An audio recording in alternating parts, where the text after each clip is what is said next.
Hello, everyone. Welcome to Popcast on the Rocks, episode 131. We're a podcast that talks about pop culture things. And sometimes there is whiskey. My name is John, and I'm joined as always by Andrea. Hello. Good to see everybody again. But we also have a brand new guest this week. Dana, how's it going? Hi, John. So this week we're going to be talking about, we brought on Dana specifically because she's a big Webtoon fan. So we're going to be talking about Webtoons later in the episode. Webtoons, and I'm going to be bringing in some like comic books and general sort of things to our sort of best of list of the year. And we'll just discuss that medium thoroughly. Before that, just some sad news to talk about our weeks and then drink holidays. I'd like to clarify that the sad news and our weeks are two different things. So separate. You ran those together a little bit. I did think of that in my head, but I'm like, I don't know. It's I don't know what your weeks are. Maybe they're sad. I hope not. I mean, I'm like sad adjacent that we took down our Christmas decorations, but that's my biggest tragedy. So, Well, for people watching, can see that Dana didn't yet, so she's got the Christmas cheer going still. I know. I'm just like Grinching it up over here, and she's just like one of the Who's down in Whoville with like her brightly lit Christmas tree. You know what? We are the kind of people that put our Christmas tree up November 1st, and we don't take it down till the end of January. It's such a labor of love. So I soak up every minute. For sure. Andrea, this is like the only problem I have with the real tree. Like, you can't just let it sit around because then it will die, and like pine needles everywhere. It's drooping. It's sad. Like, you don't want Christmas to be that sort of like out with a whimper kind of, dragging it out. So we did have to get rid of the tree, but yeah. I didn't know you did a real one. We do, yeah. We didn't always. I mean, we've had a couple of artificial trees that we used to put up, but Chris is just like really one of those people who loves like the smell and the feel of a real tree, and I totally get it too. So yeah. I'm very impressed. I think having a real tree is a lot more work. So we've never had a real tree. I'm allergic to spruce, so it is a little bit of a crutch to have the artificial, because you can just forget about it and leave it. But I think the real tree is really authentic. Yeah, they're fun, but obviously we would never do it if like there were allergies involved, of course. You struggle through it. You deal with it, Andrea. It's called Christmas spirit, damn it. Yeah. We have these little sticks that you hang on the tree that smell like a pine tree or something. So it's just adds the aroma. Sorry. I don't know why. Even though you said that they were sticks, I still imagined like car air fresheners. That's 100% what I pictured. That'd be funny. I mean, I know it's obviously not what you put on your tree, but like that's the first thing that came to my brain was just like those little like fake pine tree car air fresheners. That'd be funny. I'm sure somebody somewhere has done that. There's got to be like an air freshener Christmas tree that existed at one point. The companies that make them, right? I'm sure they should be the ones doing it. Yeah, leading the charge. Display. Yeah.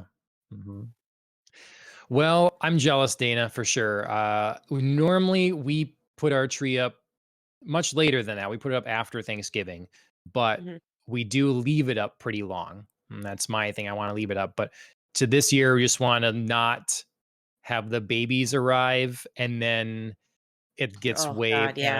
So I want it to try to put that away. Done. Yeah. So makes total sense. Yep. So, all right. Well, yeah, Christmas happened, New Year's happened. We got lots of drink holidays usually associated with those events, right? Yes. We've got a bunch, of course, related, unsurprisingly, to the holidays that were just celebrated.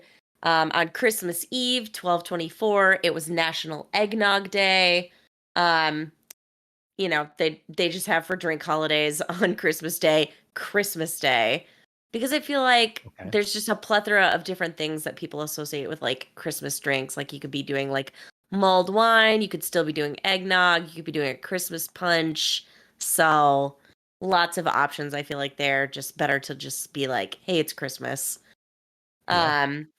Unsurprisingly, 12/31 to close out the year, December 31st, it was Champagne Day for the transition into New Year's. And then January, the entire month, there are 2 holidays that are celebrated. One that I will be celebrating and one that I wish I was celebrating. Uh, so January is officially also known as Dry January, which shockingly being pregnant, I will be celebrating Dry January. But I wish I was celebrating Ginuary because gin has become one of my favorite go-to spirits for cocktails. Yeah.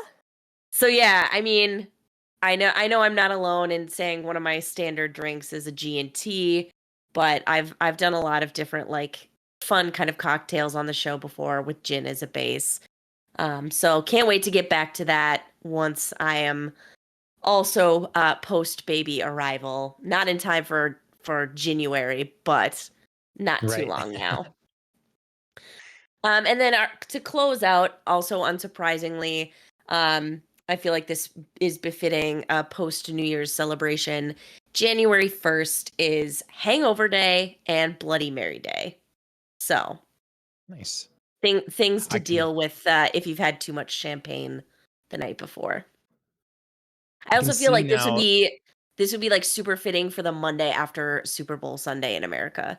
I mean, I know that's very like regional specific, but yeah, absolutely Super Bowl Sunday is one of the most unofficial official drinking holidays. Mm-hmm. I can see Andrea in a couple months do like G&Ts every day, and someone's like, Andrea, what are you doing? I'm celebrating January. Andrea, it's early May. Guys, I have time to make up for her. You don't even know. Yeah, I'll just like post to all my socials, just me lounging about with G&Ts in different places of the house. Some glamour shots, some real life shots. It'll be fun. Yep. All right. Well, Andrea, you said that you're celebrating Dry January. Very good. That's nice. Trusty water. Dana, how about you? You got any special beverage or cocktail or anything going on there? I do. I actually have a peppermint patty. It's a hot cocoa with peppermint schnapps. So nice. Yeah. That's a Christmas classic. Yep. Yep. It is Christmas at Dana's house. Yeah. Darn it. I want to be over there. Seriously. I just feel like the Grinch. I'm like up above trying to like reach down on Dana's photo, trying to steal all her Christmas spirit. Yep. Mm-hmm. Nice. All right. Well, I got hey, for viewers, they'll know that I'm still going through the Gotham City Cocktails book that I got from my parents-in-law last year. And I have to say it's made me spend a lot of money and drink way more than I had been, because I'd been basically not drinking anything along with Ashley except for the podcast. And now I'm like, I've firmly set the goal to go through every recipe in this book. And then I take a picture and rate it.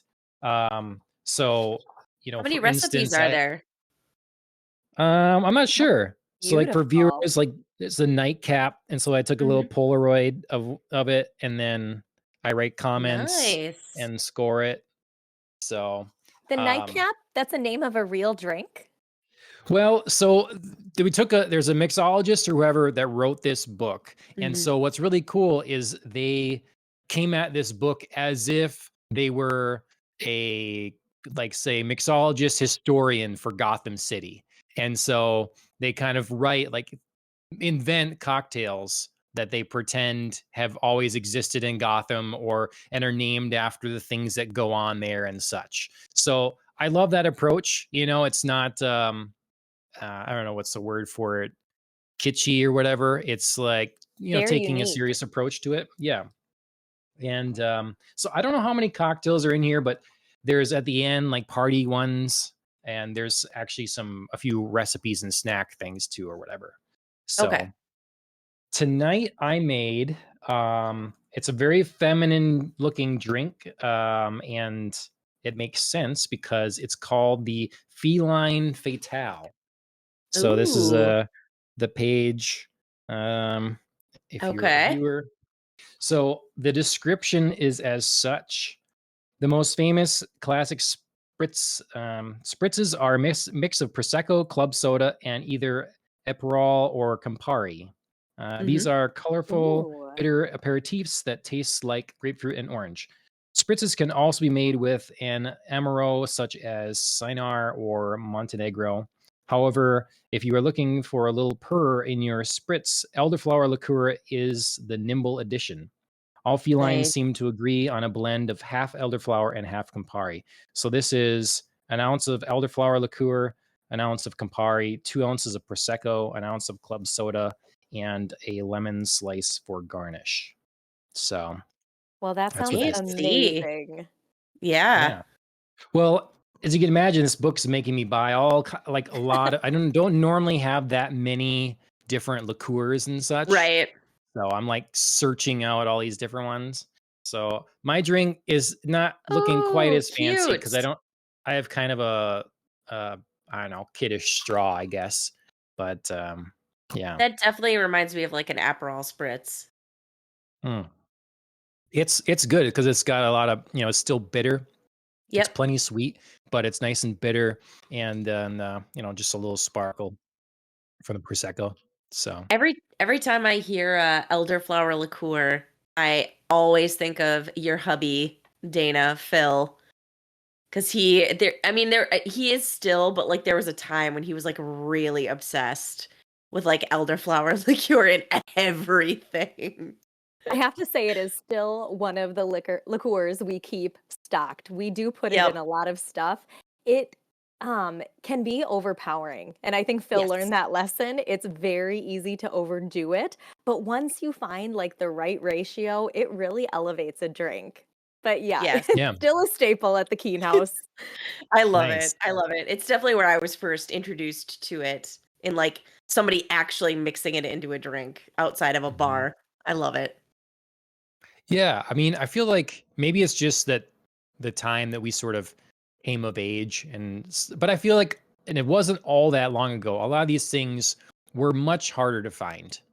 Mhm. It's sort of like we can look at the beer scene for sure. When our parents grew up, it just was not that kind of selection, No. beer A, beer B sort of thing. And then even now with the cocktail scene and liqueurs, these things existed. And obviously you go to a nicer cocktail lounge, or speakeasy, and it's there. But these things are so much more common now. You can go to a Mhm. regular place all over. And I just think, someone that's older, correct me if I'm wrong here, but like, so elderflower really felt like it started appearing all of a Mhm. sudden in Yeah. bars. Mhm. I don't know what it's been, 5 years now. Time flies, Mhm. but all of a sudden it's like, oh, elderflower and, little effervescence, a little nice, something floral in my drink. And now it's not uncommon. So Mhm. yeah. Yeah, I think it's always been, long standing for, older adults, adults of our parents' age, further back generations to like have stocked bars, but like having a stocked bar never meant like liqueurs per se. Like you always No. had like the basic staples of like alcohol and liquor, and you had, a selection of beer and wine for your guests, but there was no, if you were going to mix something up, it's like, oh, we're having like a brandy and soda or a G and Yeah. T or, something like that. There was no like, hold on, let me put these like 5 ingredients and make like a cocktail for you. Right. So, Well, when did the term mixologist even come about? I feel like that's a way more relatively, recently. yeah, Yeah, relatively new term as well. absolutely. Yeah, I think everything just went from the scene that existed was niche, became mainstream, and now Mhm. I think it's gonna start going niche. Like it's had its moment. I think it's Mhm. gonna because more and more studies keep showing that young people aren't consuming alcohol at the levels that they Yep. were recently. You know, it's like it's dropping off, and it's an exchange, I think, for weed and CBD and stuff like that. You know, but I think that that's going to be the shift. You know, so I think we kind of hit a moment where we are seeing cool cocktails sort of all over the place, and I think it's going to start to fade. Like you'll see, you know, Ashley's noticed too, more and more places have mocktails, you know, so Yes. you still Yep. get something fancy, but you know, even non-alcoholic beer, as we've talked in the show, wasn't hmm really a thing before. Now you can get some options there. So I have to say, yeah. I'm a huge fan of the mocktail menus at a lot of places now. Hmm. Yes. They're creative. I feel like it puts the social back in with social drinking because a lot of times you don't go out with your friends, I feel like, to get drunk, but there's just that social aspect of having a good time with your friends. And when you're pregnant or you're sober, you feel like you're missing out on this aspect. And hmm so just having something kind of fancy in a glass that isn't as sweet as soda just puts that Yeah. Yes. social aspect back in. I love it. Yep. No, that's a good way to put it. I agree with that. It's like we I've told Ashley that there are definitely times where I feel like I should be getting a cocktail, and then I do, and I'm either thinking, well, this was made poorly, or the alcohol is literally just ruining this drink. Like I just hmm want something that doesn't have that. And especially when a lot of places don't make something super well. It's Right. yeah, I've had it plenty of times where I'd rather just have lemonade or something like that. So yeah, I don't know.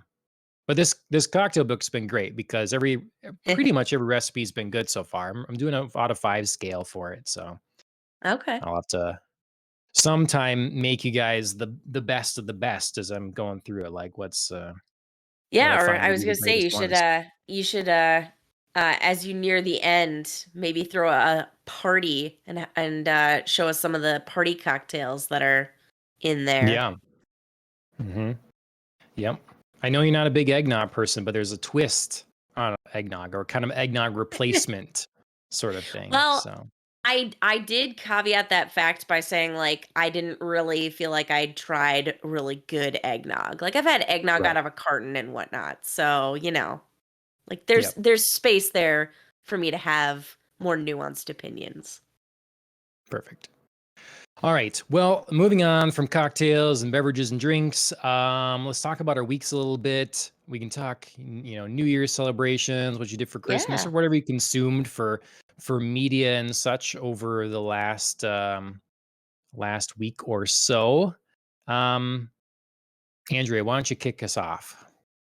All right. I mean, keeping a little bit on Christmas just because it's tradition. Chris and I had a wonderful time this year watching Muppets Christmas Carol, which is his favorite Christmas movie. It's one of my top Christmas movies as well. We introduced Everett to it. She was good for like half the movie, which I thought, for an almost 2-year-old, Yeah. not bad. I'm sure, like, adorable little fuzzy Muppets helped a great deal.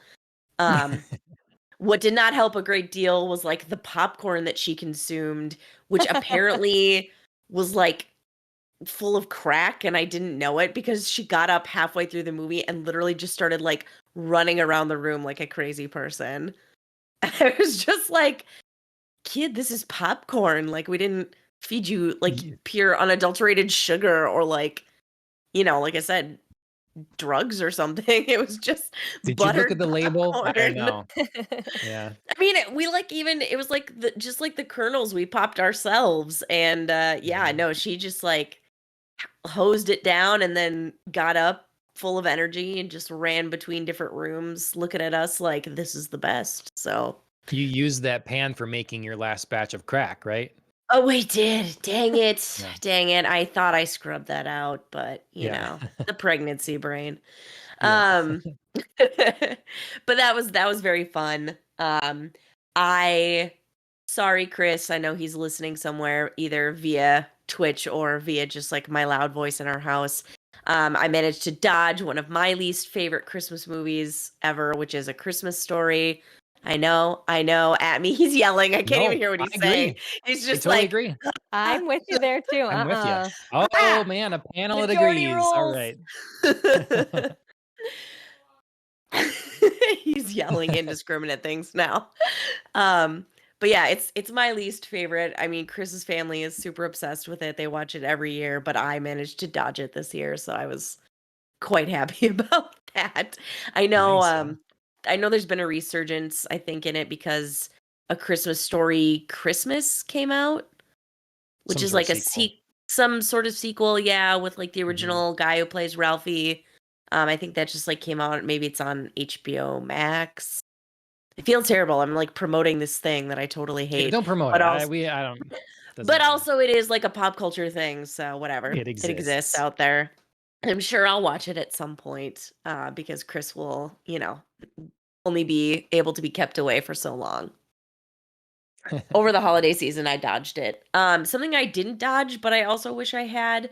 We were just kind of flipping around randomly as we were snowed in by our terrible Minnesota snowstorms, and the one of the channels that we were watching was showing a marathon of the Fantastic Beasts series, and it just sort of reminded me of the potential of a really great series that just took a hard left, um, and ended up being really disappointing to me. I mean, I'm sure there is a gamut of opinions about this, um, but to me, it especially is shown in the difference between the first movie, which I really, really liked, and I thought had a lot of great potential and was just very unique storytelling, a fun kind of side background to the Harry Potter world, getting introduced to Newt Scamander and like how he wrote this book that, appears in the Harry Potter books as part of Harry's coursework. It's so fun and such a unique story, such unique like vision in creating these creatures. And then the second one just felt like nobody had watched the first one and thought of any sort of like continuity going on other than like, oh right, we have to use the same characters. We should do that. And we should also like have some beasts in there. They shouldn't like be central to the plot or anything. We should just create some like fun stuff to put on the screen, but let's not like make any other connections at all. And yeah. So I don't know. I was like watching that and just really thinking, man, what a series that could have been. And it was really kind of a bummer. And kind of inspired one of Dana, my questions for us later as we talk yeah, about Webtoons. But that's good. Dana, what do you think of the Fantastic Beasts movies and or Harry Potter? Oh, I actually agree with everything you said, Andrea. I loved the first one for exactly the reasons you pointed out. It was the feeling of almost getting to experience Harry Potter again. You couldn't mhm. Mhm. imagine it. It was this whole new world that was created. It was so unique but familiar at the same time Mhm. because of the tie Mhm. into Harry Potter. The story was gripping, and I had the same expectation. I thought, oh boy, that's brand new material. They can really make the movie or make the story around the movie rather than making the movie around the book like they Mhm. did with Harry Potter. And the second one was so much darker. I love how you said it didn't tie in with the first one. I felt the same things. I just didn't get the same joy out of watching it. Did the third one even come out? I don't Yes. Yeah, It's also I think this on didn't even last see year. it. HBO Max, I think, right? It's on HBO Hmm. Max, yeah. Yep. John, what is your thought with it? You guys are huge Harry Potter fans. Yeah. Well, if it's any indicator, I didn't see the third one. I I think that it's amazing what they managed to achieve with the original Harry Potter movies. Like keeping mostly the same actors for the whole run of it, Mhm. and like even though shifting between directors and composers, like having a consistency, and there were changes from the books, but some of them I'd argue for the better, and others, like, I mean, you have no choice.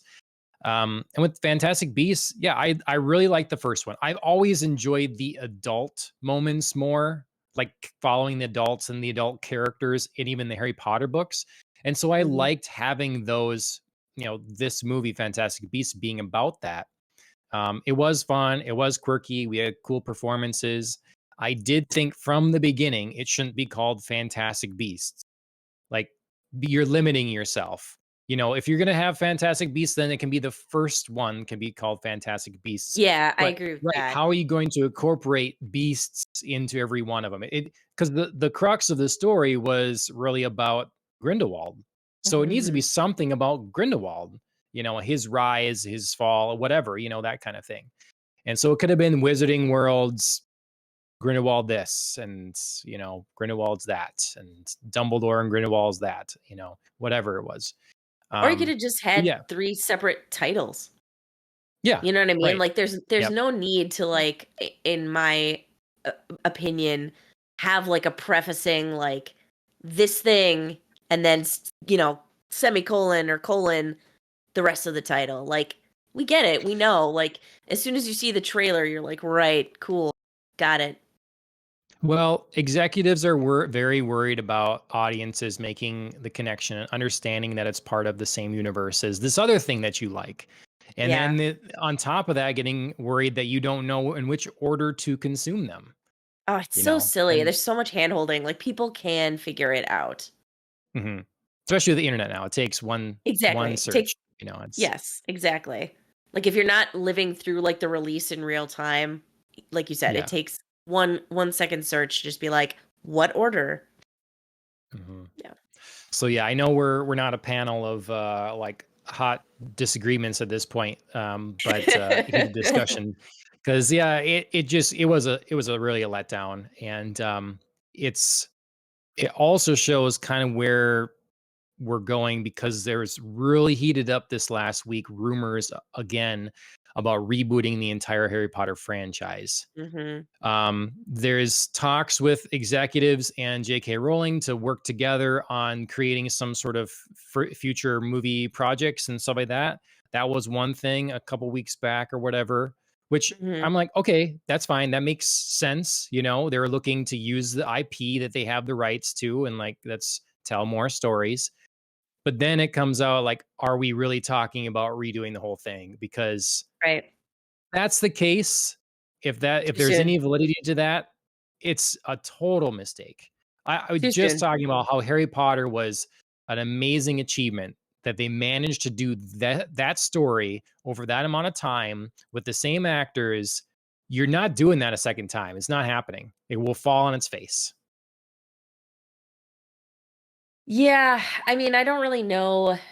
It certainly feels possible to do. I mean, obviously they did it the first time, and then I think of like movies like oh god, what was Wes Anderson's one that just came out a couple of years ago where like he filmed it over 12 years with the same cast.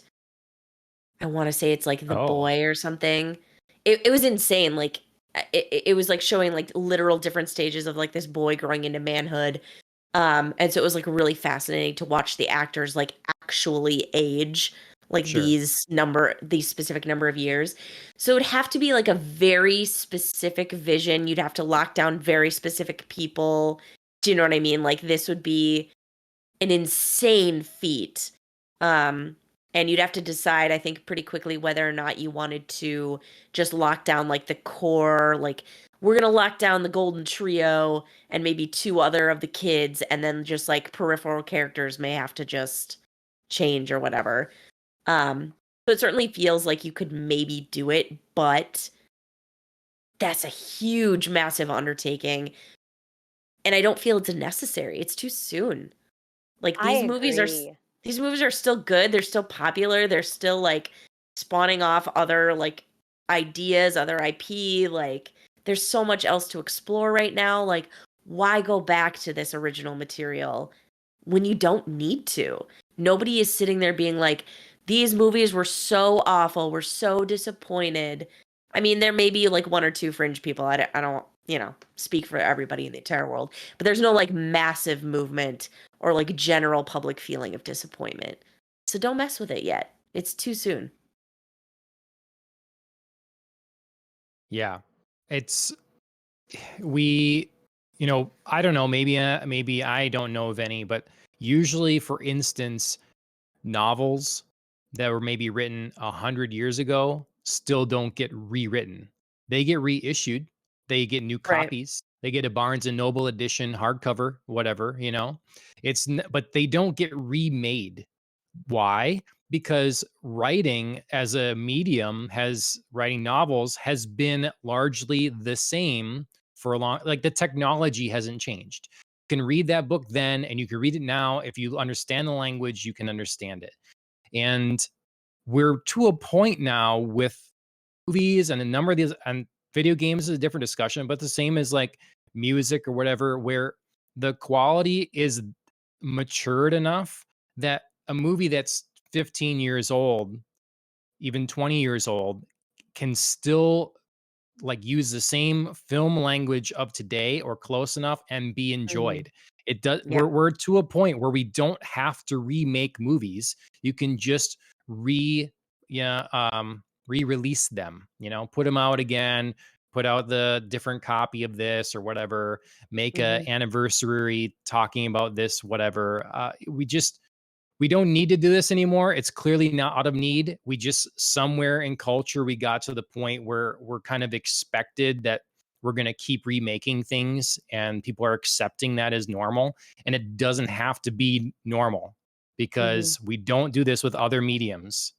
I read like there's some classic comic books. There's not a new version of it now. They didn't like, we're going to redraw this and we're going to change the dialogue up because we need to do that. No, you can still go read the thing. So Mhm. I think it's all wrong. I really hope there's no validity to this. It would be a bad move. I agree. I agree. Also, side note to just like correct myself, the movie I was thinking of was called Boyhood, not The Boy, and it was Mm, directed by Richard Linklater, not Wes okay. Anderson. Okay. And that got a lot of Nice. Oscar buzz. Wasn't it nominated? Yes, I believe Patricia Arquette won an Oscar for Best Actress. That was definitely in the talk for Best Film, Best Director, Best Screenplay, I think also. So, yeah. Okay. Love Nice. when we can celebrate movies that do take, new technology or new ways of filming and bring it to the forefront because there is still so much that we can do that we're not. So movies like that, or when James Cameron came out with the first Avatar and the whole thing was shot with a 3D camera for the first time, like there's so many different ways that you can highlight stories. I agree. I wish we would do more of exploring those kind of ways to show the story rather than just recreating ones that have already been told. There's so many novels that are fantastic that have never been made into film adaptations too. There's certainly no shortage of source material for them to pull from. So it does Mhm. seem Right. very silly to reboot something so successful as Harry Potter so soon after its initial release. When you said, John, there's nothing new I feel like they would be bringing to the technology or the story at this point. Mhm. Mm-hmm. Yeah. Yep. I don't give any cares, 100 years down the road if you're like, we have a really cool idea because technology, storytelling, whatever is different, and you want to go after, Harry Potter because hey, there's like a really cool way we think we can show like the magic of the wizarding world. Great. Like that is 100 years down the road. I won't even know about it. Um, probably. But, like that's far enough along where like nobody's thinking like, boy, it's too soon to reboot, this franchise. But yeah, for now, just leave it be, guys. Yep. Yep. Okay. Um, Well, that's fun. just yeah, just to keep on Inside kind of a similar discussion. Yeah. topic. I know. I To can see keep on why a you similar guys said you topic. run over time. We do, we do. We get on these like sidetracks all the time. It's John pretends like he does it, but it's usually led by me. John like leads into our rants, but I lead into like our Yeah. divergences all the time. Oh, that was She super does it fun. to me Let's on do more. purpose. But yeah, I mean, keeping on kind of a book to film topic here and new source material that can be made into films. I read the book over Christmas break, Luckiest Girl Alive, and then watched the Netflix movie that just came out about it, starring Mila Kunis. And this was one of those ones where I think Mila Kunis's performance like drove what I liked about the film adaptation, because she was like insanely convincing. She did a great job as the main character telling her story. But I ultimately liked the book better for its ability to give a more nuanced portrayal of our main character, nuanced showing of our storyline, which I will just keep pretty high level for anyone who hasn't read it. And if you want to know nothing, like cover your ears now. But it follows a woman who's built a successful life for herself in New York City. She's a magazine editor. She's about to get married, to someone from an old money type family. She feels very successful, very on top of things. And she is approached about doing a documentary about a tragic school shooting that happened in her childhood. But then we learn that that's kind of only the surface of what went on at this school and things that she's had to live through. So it's really just an interesting look at, someone who survives horrific trauma and coping mechanisms that come from that. But then I didn't feel like the main character was too one-sided. I felt there were like a lot of different sides to herself that we got to discover along with her as the reader. And I think just like a book was the more natural format to do that. So kudos, like Netflix did an above passable job at this film, but it's just something that's better told as a book. Sure. Yeah. So Well, anytime Netflix can adapt something and it's above passable, that's pretty good for Netflix. Yes, not bad, Netflix, not bad. And obviously capitalizing on a book that was just released, pretty popular. They just like shot right on that and put out this film. So yeah, good job. Nice. But yeah, ultimately, if you're choosing between one or the other, go read the book for sure. Sounds good. Cool. Some original Netflix content that I did enjoy, though, to round everything out. I finished season 3 of Dead to Me, which is a show I love. It ended, I feel like, at a good time. It's definitely a show that could not go on. It's not like an 8-season series. It's like this solid three season series was just fine by me. I will miss Christina Applegate and Linda Cardellini's chemistry as like best friends and partners in crime. But as for like stories to tell from the show, it ran its course and good job. Oh, I'm happy to hear that, Andrea. I'm a huge fan of the show, and I've only Love watched a it. couple episodes of season 3. And with the holidays, I got busy, and I was Yep. really nervous because I'd read all the press about how this was their last season and how Christina Applegate had to really push through to finish filming it with all Yes. of her MS. Yes. Issues going on. So I was nervous to finish it because I didn't want it to go bad on a series I loved so much. So I'm Yep. really happy you feel like it ended on a good note. I do. I think it got a little twisty with plot lines, but the core of the show was always about like these two women anyway, and they ground it so well that they carry us through a couple of moments of like, oh, not anything bad, but just like probably stretching a little bit of believability, but it's okay because we're in the world of this show. So, Awesome. Nice. Yeah, well, that's a rarity to get something that, knows when it should be done. yes. Start to finish is nice. So, yeah, it's Yes. great. Yeah, no, I always love a show that knows, kind of when it's supposed to end and actually does so instead of like pretending like, "Oh, we're so successful, that means we should just keep going." Another one of my favorite shows, The Good Place. So hard to let go of that show, but like 4 seasons, they didn't have stories to tell beyond that. Again, like kudos to writers who know when to end a series and when to end it strong, because that's a Yeah, hard thing to do, to walk away from. nice. Dana, how about your week or last couple weeks? What have you been up to? What have you been watching? Oh, yeah. Well, circling back to Christmas, with the holidays, my 2 young girls, they're perfect ages, they're 7 and 4, to get into all those Christmas movies. So we try to do a mix of, the classics and new stuff that comes out. And Andrea, you and I have butted heads on this before, but I like a Muppet Christmas Carol. Don't get me wrong. I mean, who doesn't love the Muppets? It was part of the 90s culture. But I really feel like a Mickey Christmas Carol is superior. And I am definitely swayed by my girls' love of Mickey and Minnie. You Yep. know, they prefer it. It's a little less scary. It's more familiar to them. But I just love Scrooge McDuck. There's just something something about him being that character that Totally. I is totally get it. awesome. I But mean, go ahead. DuckTales was a huge part of my childhood, so I Yeah. totally get it. I totally get the pull.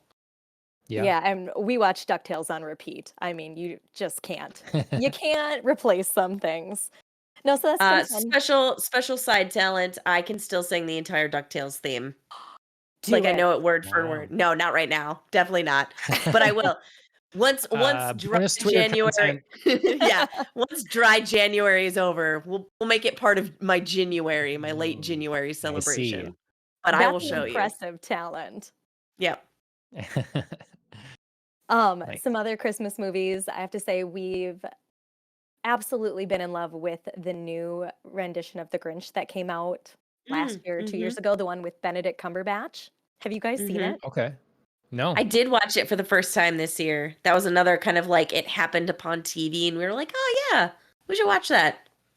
Oh, I love it. You know, I've seen every rendition made. We actually took the kids to the children's theater last week and saw the play version of it. But I feel Fun. like, oh, it's so cool. I feel like Benedict Cumberbatch's version is the most superior, and rightfully so. I read an article that said the only reason he would do it was if they made a more child-friendly, relatable version of the Sure. Grinch. Less scary, more relatable. And they succeeded. It's hilarious. I mean, Phil and I laugh as much as the kids, and I've probably seen it a dozen times. So we watch that one frequently. So that's But kind is of a he still staple. recognizable as the Grinch? He's got to be grouchy. He I mean, is is. he? He is, but he's like a closet grouch in this movie, which I think was unique. He's grouchy to the world, you know. He hates Christmas. Whenever he goes into town, he always, you know, does horrible things like knock the snowman over and you know, lick the pickle jar and put it back on the shelf.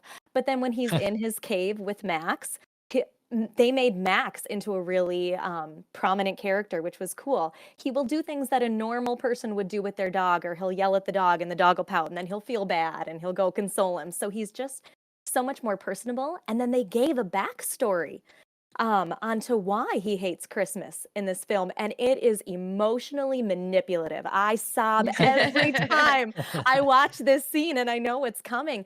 And so by the end, you are truly as your heart is growing with his. And I just feel like they were the only version to really display that growth so well, and in a way that doesn't scare little kids. You know, adults, we can handle a lot, but when you're rewatching these movies as a parent, you really see it for your kid's perspective.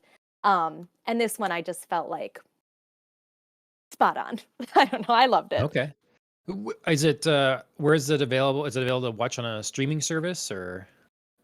You know, we bought it on Amazon Prime just because we watched it Okay. so much. It Sure.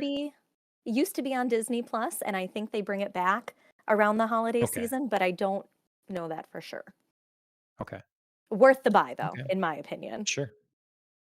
Um, Nice. So I'll have to give it a shot. I always like the Grinch. I would love to hear your take on it. Like I said, I Okay. am a fan of the original just because it's nostalgic and it's classic, and you know, Mhm. it's got that great song, but the new rendition is well done. Sure. Not a Christmas movie, but we did watch Netflix's Knives Out and Glass Onion this week. Nice. Oh, both of them. Nice. Had you seen Knives Out previously? The first time? Okay. No, so we watched that one first. And you guys have Mhm. seen these already? I've Knives seen Out, Knives Out. yes. Yeah, Glass Onion I haven't yet. That is one I was trying to wait to watch with Chris at some point. John, did What'd you you say think of you've them? seen it? I only the first one. Only Knives Out. Okay. I loved Knives Out. It was very Clue reminiscent. You know, the cast of characters is spectacular. Daniel Craig's drawl, that took me by surprise. Took me a little bit to get used to.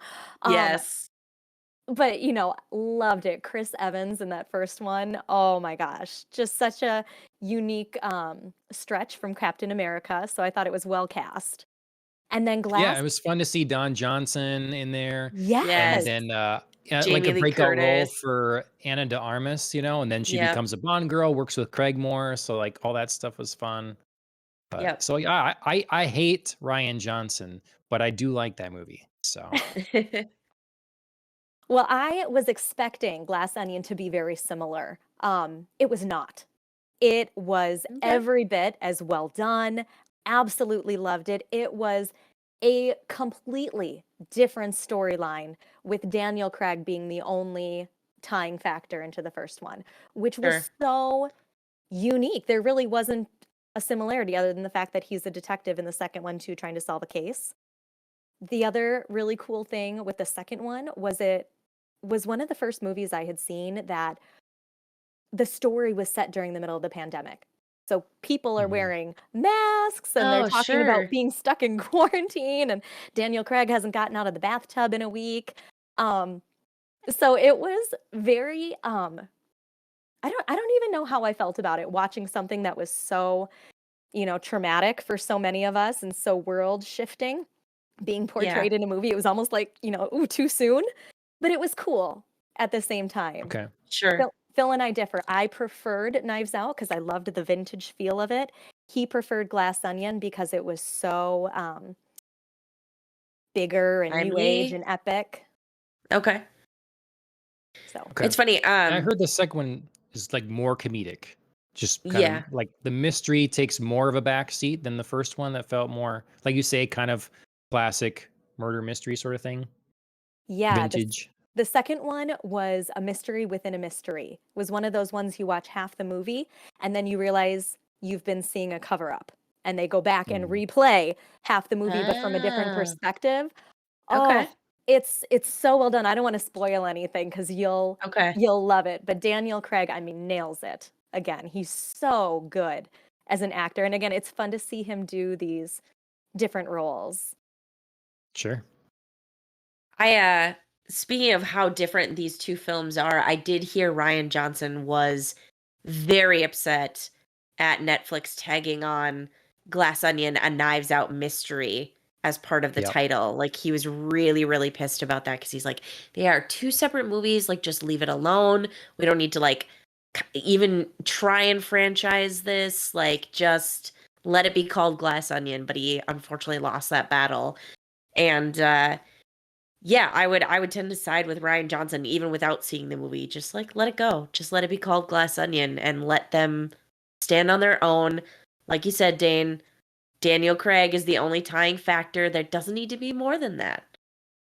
Really So, goes perfectly back to what we were talking about with Fantastic Beasts. exactly, All exactly. all the sequels had nothing to do with the beasts, really.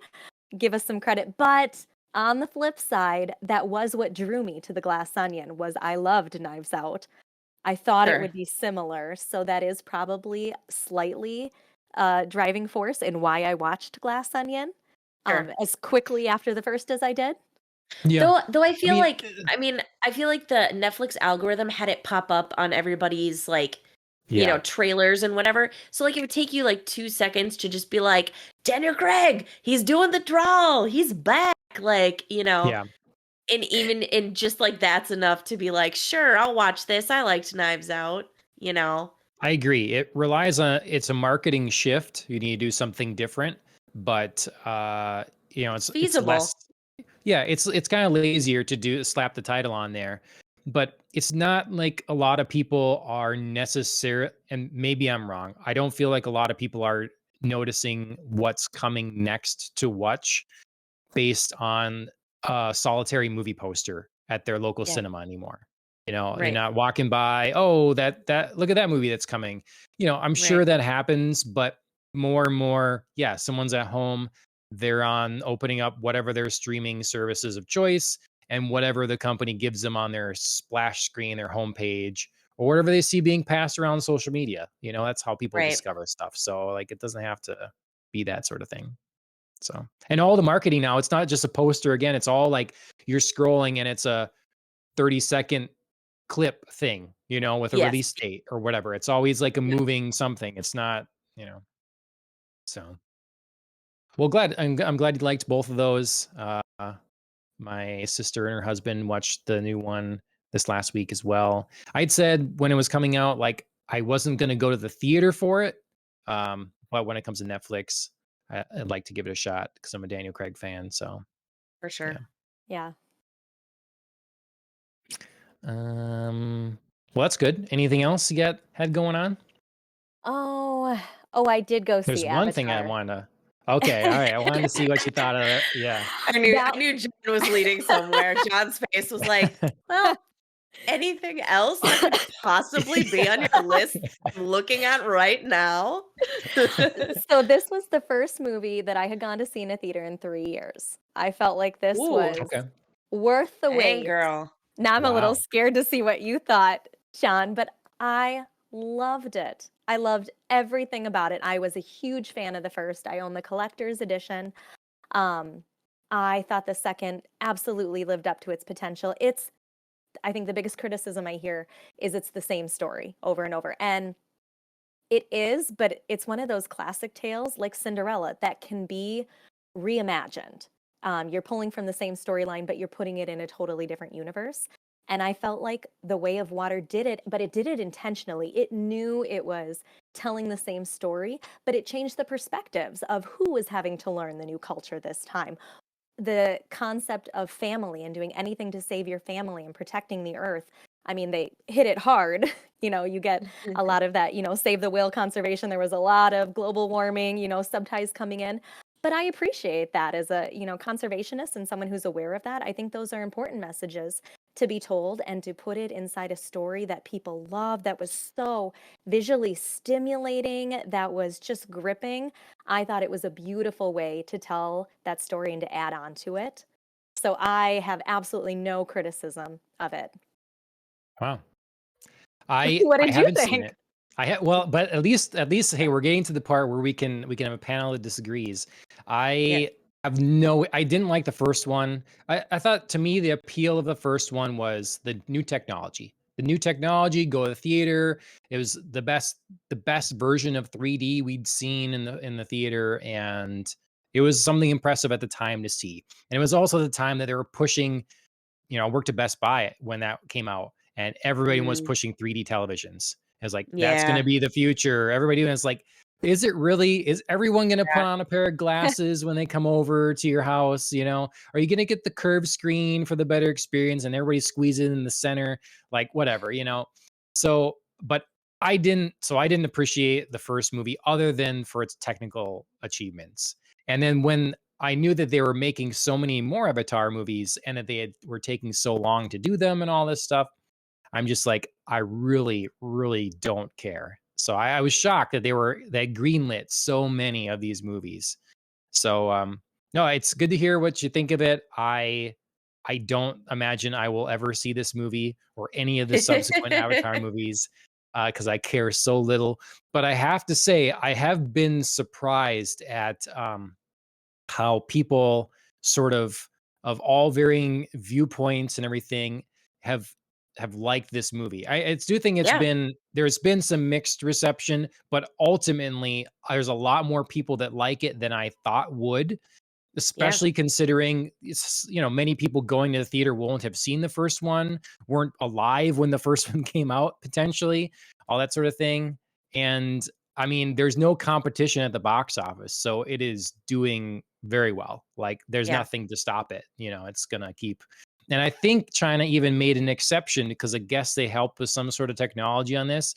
They made an exception and opened up a few screens to let people go to Avatar in China. So that will certainly be a assisting factor in this movie's like meteoric. I mean, I think it's gonna pass the first one. I don't know. It's like, it just keeps on going. So I think Yeah, it's certainly possible based on like what you said. I was shocked by the favorability of this movie, like the favorable ratings.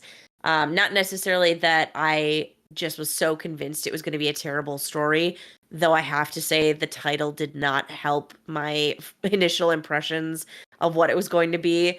I don't know, The Way of Water was just sort of like, what is that? That's kind of random. But yeah, I think they picked right time, right moment to release this movie, and good job on James Cameron for doing that. I do Yeah. think that James Cameron as the director, we were talking before with the Harry Potter, how the director takes such an important role in shaping the universe, not necessarily changing the story, but how we see it. I think that is part of what I love about these movies so much. Like I said, it's not a unique storyline. It's not a lot different than the first, but the way that he shot it, where it was actually shot underwater this time, and these actors had to hold their breath for 5, 6, 7 minutes underwater so they could get these extended sea sequences. It was worth it. It really makes you feel like you are holding your breath along with them. You can feel the tension in their cheeks as they are struggling, through some of these scenes. And that was so much, I think, of what intertwined me with the story and really endeared it to my heart, was that mix of technology with the story. Sure. Can we have a movement though to make films shorter again? Like, Jesus, Don't go it's see this one pregnant. There is no good place to pee. Dude, come on. Who are you talking to? I held it through all 3 hours of the final Lord of the Rings, man. See, You but that's Lord of did. the Rings. That's worth it. Avatar, I'll spend the movie in the restroom. I don't know. um, Okay, well, it's that's are you gonna see it again? Is it that good? Do you do that? Ever go you ooh. go to movies a couple times or something? Oh, absolutely. I'm a huge rereader of books, huge movie watcher again. I would absolutely pay $18 a ticket to see that one again. Cool. That is Mhm. part of the length, though. I mean, they put so Right. much in it. It never felt long because the story moved at a really good pace. So That is good. I feel like in seeing it again, I would catch things I didn't see the first time because I was following the story so much. I can't say that about every movie, but I would on this one. Okay. Nice. I've been kind of debating back and forth. Chris and I have some like movie passes that we're trying to decide Mm, different things to like go see. So I was kind of like, meh. With everybody's favorable, take on Avatar, like maybe we should go. Why not? I mean, like you said, John, there's not exactly like a host of choices in the yeah. theater right now that I'm like burning with desire to see. Although I am really burning to see something related to water, The Whale, with Brendan That was what I Fraser. was gonna say. It's like, go to the I've heard whale, yeah. so many good things. I mean, we have multiple movie passes, so I do really want to go see that as Sure. well. Um, but yeah, I was kind of like debating like maybe Chris and I should go see Avatar if we have these passes, like why not? And it is visually like I did not see the first one in theaters, but I did see it on my parents' like 80-inch television. So it was like the closest you can get at home to a movie screen, and it was like the visuals were just absolutely stunning, large scale like that. So, Mhm. Yeah, I heard originally the plan was that they would have an Avatar movie every other year, like once they have these rolling every other year, sure. and the years in between would be Star Wars movies. That was Ooh. the original Disney agenda there. So much for that one. Yeah, that's I was gonna say that. That's not happening. No. Well, cool. That's good. I'm glad someone on the panel saw it. It's the biggest movie out right now, so that's great. I didn't make it to the theater. We're not Ashley's not super comfortable right now being in that stage of pregnancy, so we're Feel staying you, home girl. mostly. Um, we did over Christmas try to like get a bunch of Christmas movies and things in the Charlie Brown Christmas Vacation is National Lampoon's Christmas Vacation. That's the one I always try to watch every year. That's the Mhm. one Ashley doesn't. She's done with it. She's tired of watching that one. So, but I must see it. Um, Otherwise, I've been in since this cocktail book, the Gotham City one. I've been in a Batman kick, so I've been reading some Batman comics. We started the animated series because Ashley hasn't seen a lot of that, and Oh, that's fun what for her to start that. I'm I like know jealous it's of her like first viewing experience of that. Well, she was saying just in such a short amount of time per each episode, how well they do adding heart and backstory to each of these villains and stuff. You know, it's like things that we're missing often in shows now where they can manage to do and make you feel for Mr. Freeze in 20 minutes, you know? So, yeah, that's been good, fun, throwback. We continued on with the Conjuring movies, watched Annabelle Comes Home.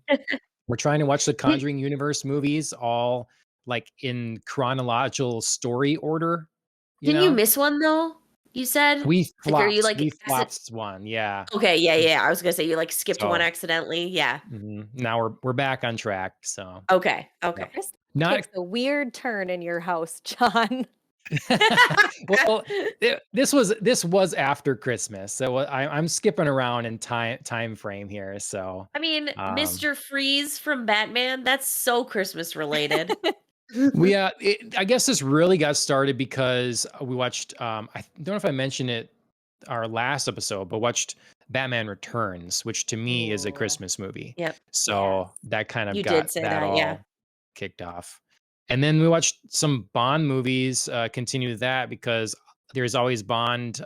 There used to be always Bond marathons on television and when I was growing up. Yep. So that's another Christmas thing I associate with. Um, Ended up watching the Batman for a second time, the latest one, and Dune. So I've been like trying to rewatch some movies, give them the second viewing, see what I think of after just my initial watch through. So initial surface level, like hold up, good as you thought they were, a little bit for the disappointing, even better for Dune and the Batman. Dune was, I would say, just the same, a little bit less, only because I was so floored by the like cinematography and the visualization of that world in Dune. I think that director does such a great job when a lot of people these days movies feels I think that's what has drawn a lot of people to Avatar. You know, James Cameron's a good filmmaker. He knows what he's doing, so he can make something feel large and epic. And I think Denis Villeneuve that does he did Blade Runner 2049, and I always want to say 77 now because of Cyberpunk. Oh, right, yeah. He did that. He did that other Alien movie with Jeremy Renner and Amy Adams, I think. And then now Is that Dune. Arrival? And yeah. Yep. Yeah. Yep. Arrival. So he's really good. So I'd say it's about the same. And the Batman, I've been hearing some people like pick apart some of the story elements recently. I'm like, did I miss this? Like, am I just blanking, or I was excited so I didn't see the flaws? Watching it a second time, I don't see it. It's still good. I think the story makes sense. It's coherent. I like the vision and the vibe that they have for this Batman and the characters involved. So yeah, I still don't know where to put it ranking wise, but I'm convinced it wasn't a like, oh, I'm excited, finally a new Batman movie. Sure. And so, yeah. Yeah, you didn't have like your rose tinted glasses on your first viewing because Yeah. you're like, oh, I'm just so excited for Batman content. Like, no, it's a good movie. I agree. Yep. I mean, I'm obviously a huge Batman fan, but I don't think I would have walked into the Batman with any sort of like rosy, like I'm looking for just like the glow here. I would have looked for the flaws. And I did think probably more so than you that it had a couple, but nothing like glaringly obvious. Yeah. My issues that I had the first viewing, it was higher up than I thought it was going to be for me. My issues I had the first viewing, I still had this time. Like it just didn't change. I didn't add new issues. So yeah. Dana, have you seen Dune and or the Batman? I have not. Phil started reading Dune the novel, and that tome is like 1,200 pages long. So I think he hasn't made it through. I kind of want to read the book before I see the movie. Sure. But I love hearing your take on it. I have to say, with the Batmans, I like the Batman, but The Dark Knight was the last Batman movie I saw. Okay. So I'm a little Did you not behind round out the trilogy with Dark Knight Rises? No? Okay. Oh, maybe I did. I did see Dark Knight Rises. Yes. Okay, I was like, man, That'd be a Leave it hard place hanging. to stop. Yeah. No, Dark Knight Rises was the last one, and I thought that was so epic. It was just fantastic. I really didn't have an interest in seeing another one after that. I liked that one so much. Yeah, I So mean, I remember coming out. I mean, I did see Dark Knight Rises, but I came out of the Dark Knight just being like, nobody talked to me. That was just yes. like I have to like absorb what I just. It was insane. I'd never really felt Mhm. that about a movie before, and I just was like in my seat, like I have to like process what I just watched in an amazing way. Mm-hmm. Not to say that like I would find it flawless, but it was just so good. I think Nolan really created something with that second one. Yeah. And created like a solid third one too. Like I did enjoy the storyline of Dark Knight Rises. I know I feel like you have to sort of like set aside your criticisms of like Christian Bale to like look at the storyline, and he did a really great job with stories. Yeah. I think that is a hard. Oh, go ahead. No, go ahead. I was going to say, I think that's a hard thing for me where you, like when they switch characters, where you, I think, as somebody who reads a lot of comic books, you are very used to multiple storylines, multiple different versions of these characters, and that's very natural to you. I never grew up with comic books, and I am very an empathetic person where I connect onto these characters, and I hate when they change. So it took me embarrassingly way too long to watch the newest Spider-Man series. Sure. Because I was still hung up on Tobey Maguire from 10 years ago. And then when I did finally watch them, I love them. I think they're the best ones, but I feel like that's kind of how I am with Batman. Maybe in 10 years, I'll see it. No, totally. We've talked about, I mean, I feel like there are two separate things there for sure, because one, we've talked a lot on this podcast about like the endless Spider-Man reboots and like just being exhausted by like all the reintroductions and just like never quite getting it right.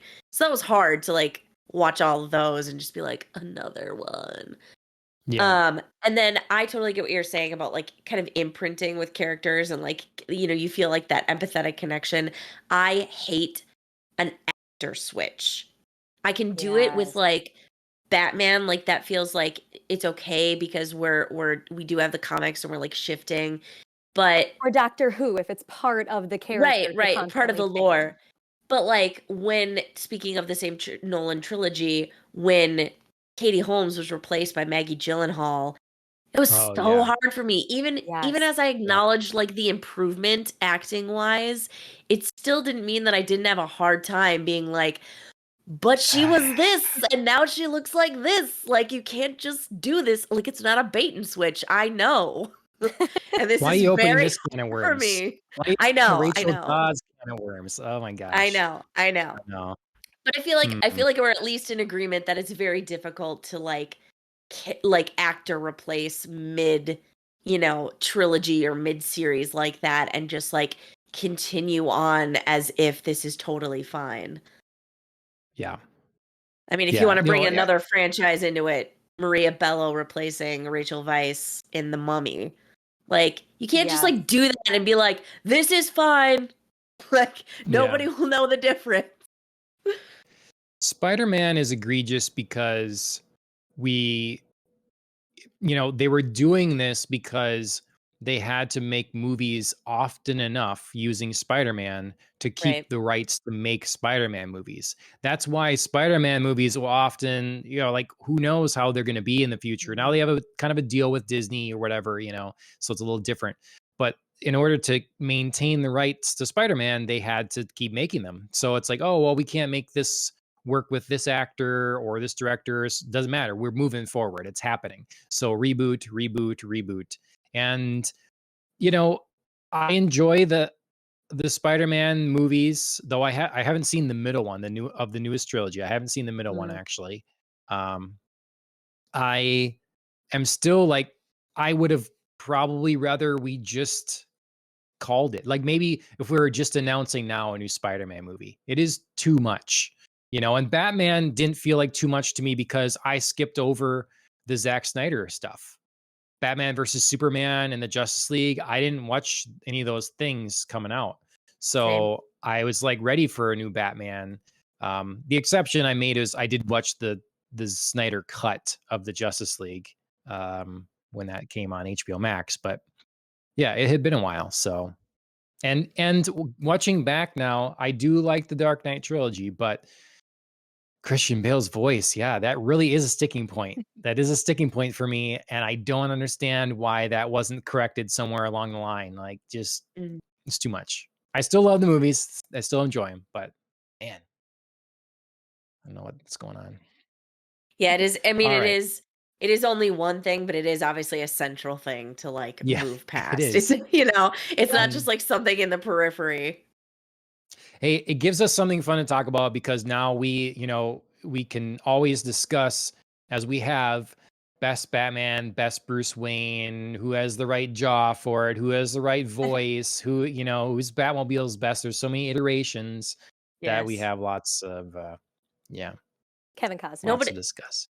nobody ever votes for Adam West. Poor guy. Wait, Kevin Costner, No, I said the uh, wrong name. Michael Keaton. Michael Keaton is who I meant Michael to Keaton. say. Okay. Yeah. Yeah. Yep. I respect that choice. My choice is, I say the best Bruce Wayne is Val Kilmer, and the Yes. best Batman Ooh, is Michael Keaton. that's a good distinction. I like how you look Mhm. at that. Mhm. I'm Yeah. curious, I really John. like Rob Pattinson too. John, who's your As favorite Batman. Bond then? Um, yeah, I don't know. Dana. It's a tough call. I Dana's like, first time on the show, and she's just coming out swinging. yeah. She's gunning for you, John. The Bond that has had the greatest impact on me has been Daniel Craig. Um, though my first Bond was Roger Moore. I saw one of his movies first, For Your Eyes Only. And then like I really got into it Pierce Brosnan, but I like all of them for different reasons. And I like it's one of the film franchises I'm okay with. They've really built a unique way they do it. There's different tones for different times with different actors and I just appreciate all of those. So it's really tough. If I go by impact, I have to say Daniel Craig. Do you have a favorite, Dana? I actually agree with you as far as they all bring something different to the character. I think that's a perfect way to put it. Biggest impact on me, I'd probably would say, is Pierce Brosnan, just because that's who I grew up on, so imprinted on first. Again, it's Yeah. hard to let go. Yeah. But to bring it back full circle of how, when they've got these storylines like Batman and Spider-Man and they're changing the characters up, I really appreciate that. I think it's the mark of a good new show is when whoever's playing that role brings something unique. They change it up a little bit. They highlight a different part of their personality. And I thought that's what Daniel Craig did so well as James Bond. He brought back that raw grittiness, that maneuvering on the go, not always super suave, which was different than like a Pierce Brosnan's very put together. I like both of them. Yep. And I know Andrea's answer. It's original, the OG, right? Connery. OG Connery, yes. I mean, I was introduced to Brosnan first. So it's hard to say that, that didn't like formulate some opinions. He's got a soft spot in my heart. I love GoldenEye. I mean, something unfortunately that I think took a hard left and we ended at Die Another Day, which is a tragedy because I loved his Bond. But yeah, OG Sean Connery, just nobody gives a one-liner like he does. He's got the Oh, voice. you're supposed to say nobody does it better. Darn it. Nobody does it better. I know. But I do love his just deadpan on his one-liners. He manages to bring it just this side of like silly and campy, which so many things could be. And that's part of what I have trouble with like the Roger Moore era is like too far that way. And I feel like the gravitas of Sean Connery always brought it back where I was like, oh, he's so cool. Yeah, I mean, like different things, it really depends on the stage of your life. For me, like the Daniel Craig version of Bond impacted me more as a man, like sort of my Yeah, era sure. growing up some or whatever. And they really got into they emphasize more some of the fashion and stuff. They really brought back the cars with a gusto, the classic cars and stuff like that. They started upping the cinematography and really, focusing on the luxurious element of things. They brought their partnership back with Omega watches. Like, so all these sort of things kind of added to like me seeing Bond in a different way than I did as a kid. Yeah. And I appreciate that stuff a lot.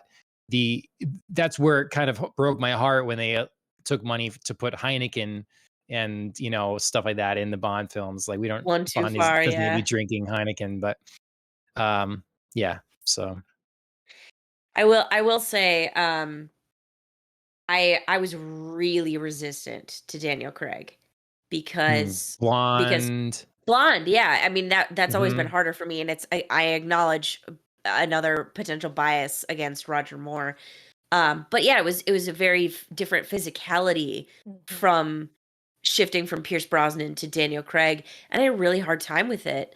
But I think he's produced like his era has produced some of the most impressive Bond movies, like storytelling, like you said, just like a embodiment of character that I really enjoy.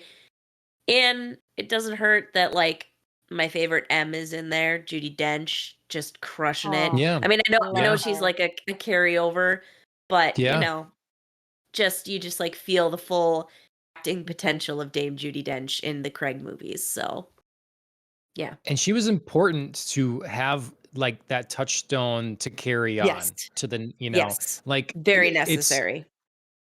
underestimated the feat that Martin Campbell he introduced Pierce Brosnan with Goldeneye. He did that film, and then he Love that introduced movie. Daniel Craig with Casino Royale. He did two new Bond introductions and reinventions, and he handled both so well. Like, they're Yeah. both so great. So like in Goldeneye, the idea that you're starting with a new M, completely different than before. But you get to bring over Q. And then when you Mhm. go to Casino Royale, you leave Q, no more Q, new Q, but you get to bring M yet. So like having those important things that you make you feel at home and familiar, whilst, leaving plenty of room to reinvent as well. Mhm. Yeah, master of the relaunch right there. Mm-hmm. Mm-hmm. All right. We have to let's talk just our couple news things. We're gonna bring it down for a minute. It's gonna be real Yeah. sad. I'm gonna name off some people that over the course of the holidays here, the new year, 2023 isn't starting off the best when it comes to, as you said, pre-show, Andrea, like kind of what's dominating the news cycle at the moment. We've had a slurry of deaths in all age ranges. And from Some all maybe you'll be artistic familiar with. mediums. Yeah, like all over the place. So we got a list here. I'm gonna read them off, and we can talk about individually whoever you'd like. Ken Block uh, died at 55 in I believe, snowmobiling accident. Barbara Walters, 93. Uche Nwerny, I'm not sure how to say his last name, honestly, Winery. but Winery. He was a football player for the Jaguars. He died at 38. He's our youngest on this list here. Mhm. Franco Harris, another football player, died at 72. Fred White of Earth, Wind, and Fire, 67. And Pele, Mhm. Brazilian soccer superstar, died at 82. Yeah. So quite a list. Yeah. For myself, I think the kind of very differing list hit me different ways. Barbara Walters was probably the one, like, my mom was absolutely obsessed with like Barbara Walters interviews when I was a kid, so I like grew up watching her and like some of her more famous interviews, and then probably some that, people would never like remember. But Sure. she was like just her voice, like her style, her like look, like sitting down for like these important one-on-one interviews. I just remember when that was like just like the thing that people were like, "My God, she's gonna get, one-on-one time with this person. We're gonna get all the tough questions asked." Like, that was just I don't know. I feel like she was so iconic.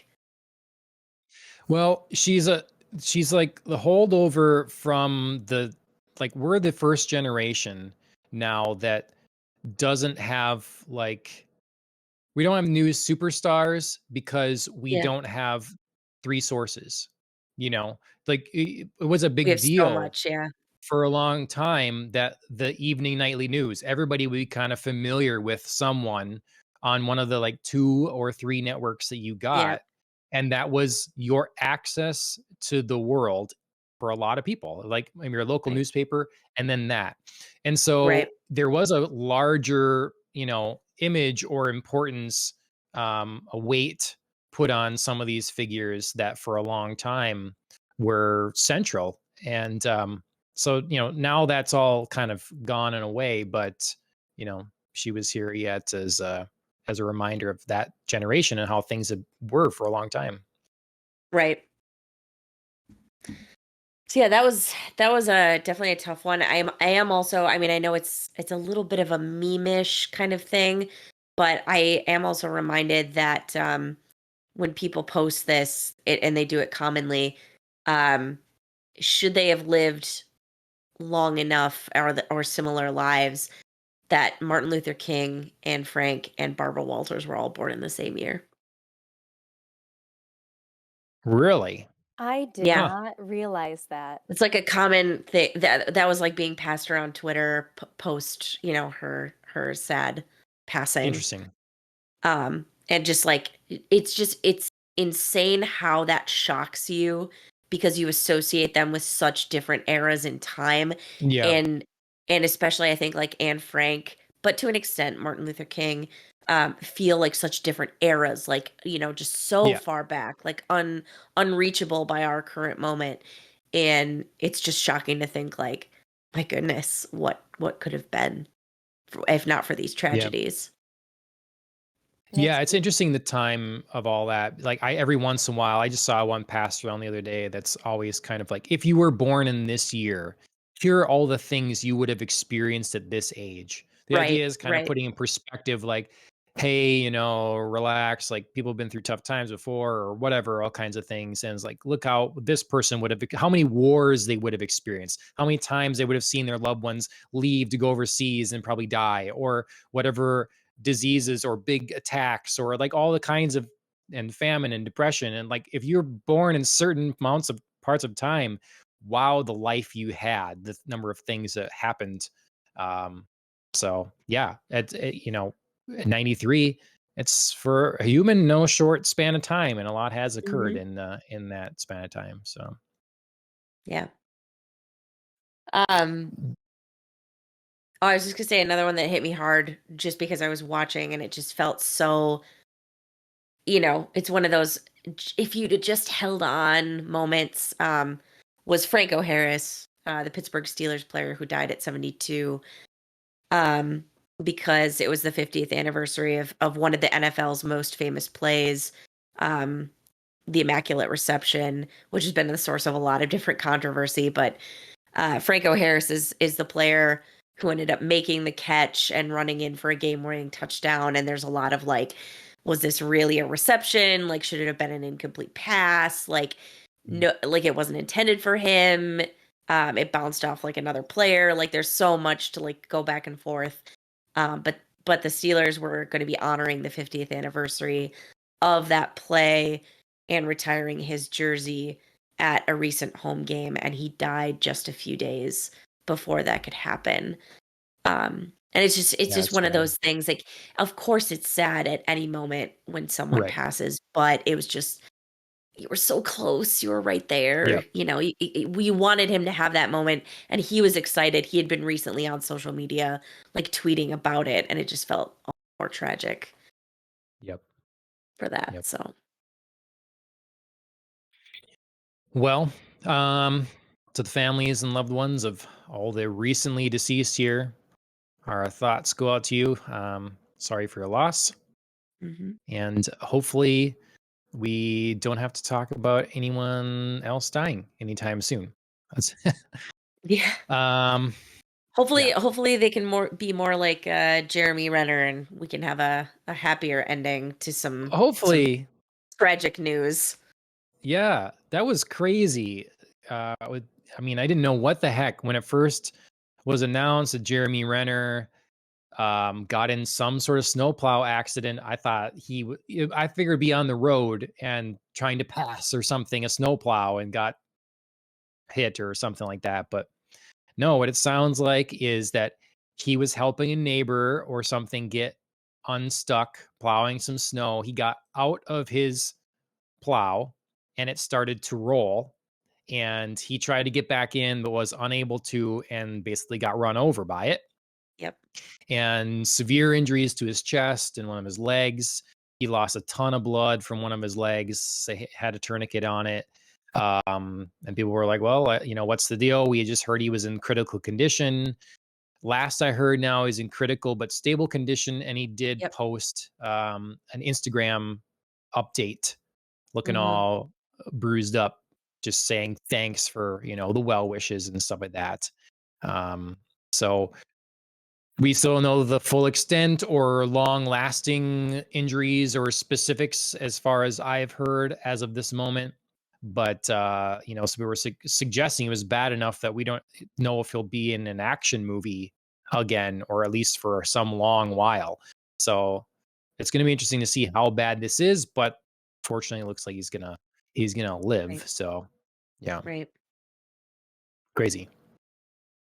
Yeah, I'm probably one of those cynical people. When I first heard about it and it was so vague, I was like, is this some sort of like alcohol was involved, or there was, because it was just so strange. It was like Jeremy Renner gets run over with his own snowplow, and I was just sort of like, what?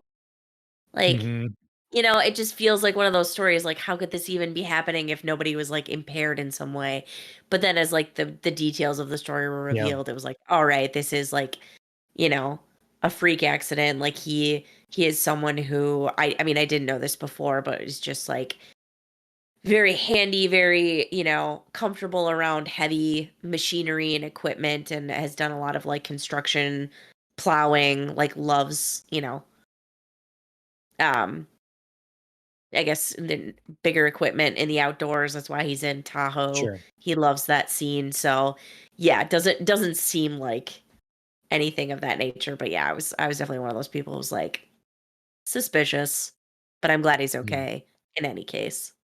Yeah. Yeah, sometimes the mistakes happen with people that do know what they're doing because you get so comfortable, you know. And I Walker's an definitely example of that. Yeah. Oh, really? I don't remember how that happened. I don't remember what happened there. So from the Fast and Furious franchise, I think he was a character that was actually in real life very familiar with cars, very competent racer and driver. And I remember when they were filming the last movie, a friend of his, I think the story went, had gotten this crazy new car called a Spider, and he just felt like something was off with it. It was too fast. It was too hard to handle. So he had Paul get in the car and like drive around with them, and they ended up losing control of the vehicle, and it wrapped around a telephone pole or a light post, and Tree, they died. Yeah, something. And again, an example of a very competent person who knew what he was doing, but because of a combination of freak accident and perhaps, machine failure, had fatal results. Horrible. Yep.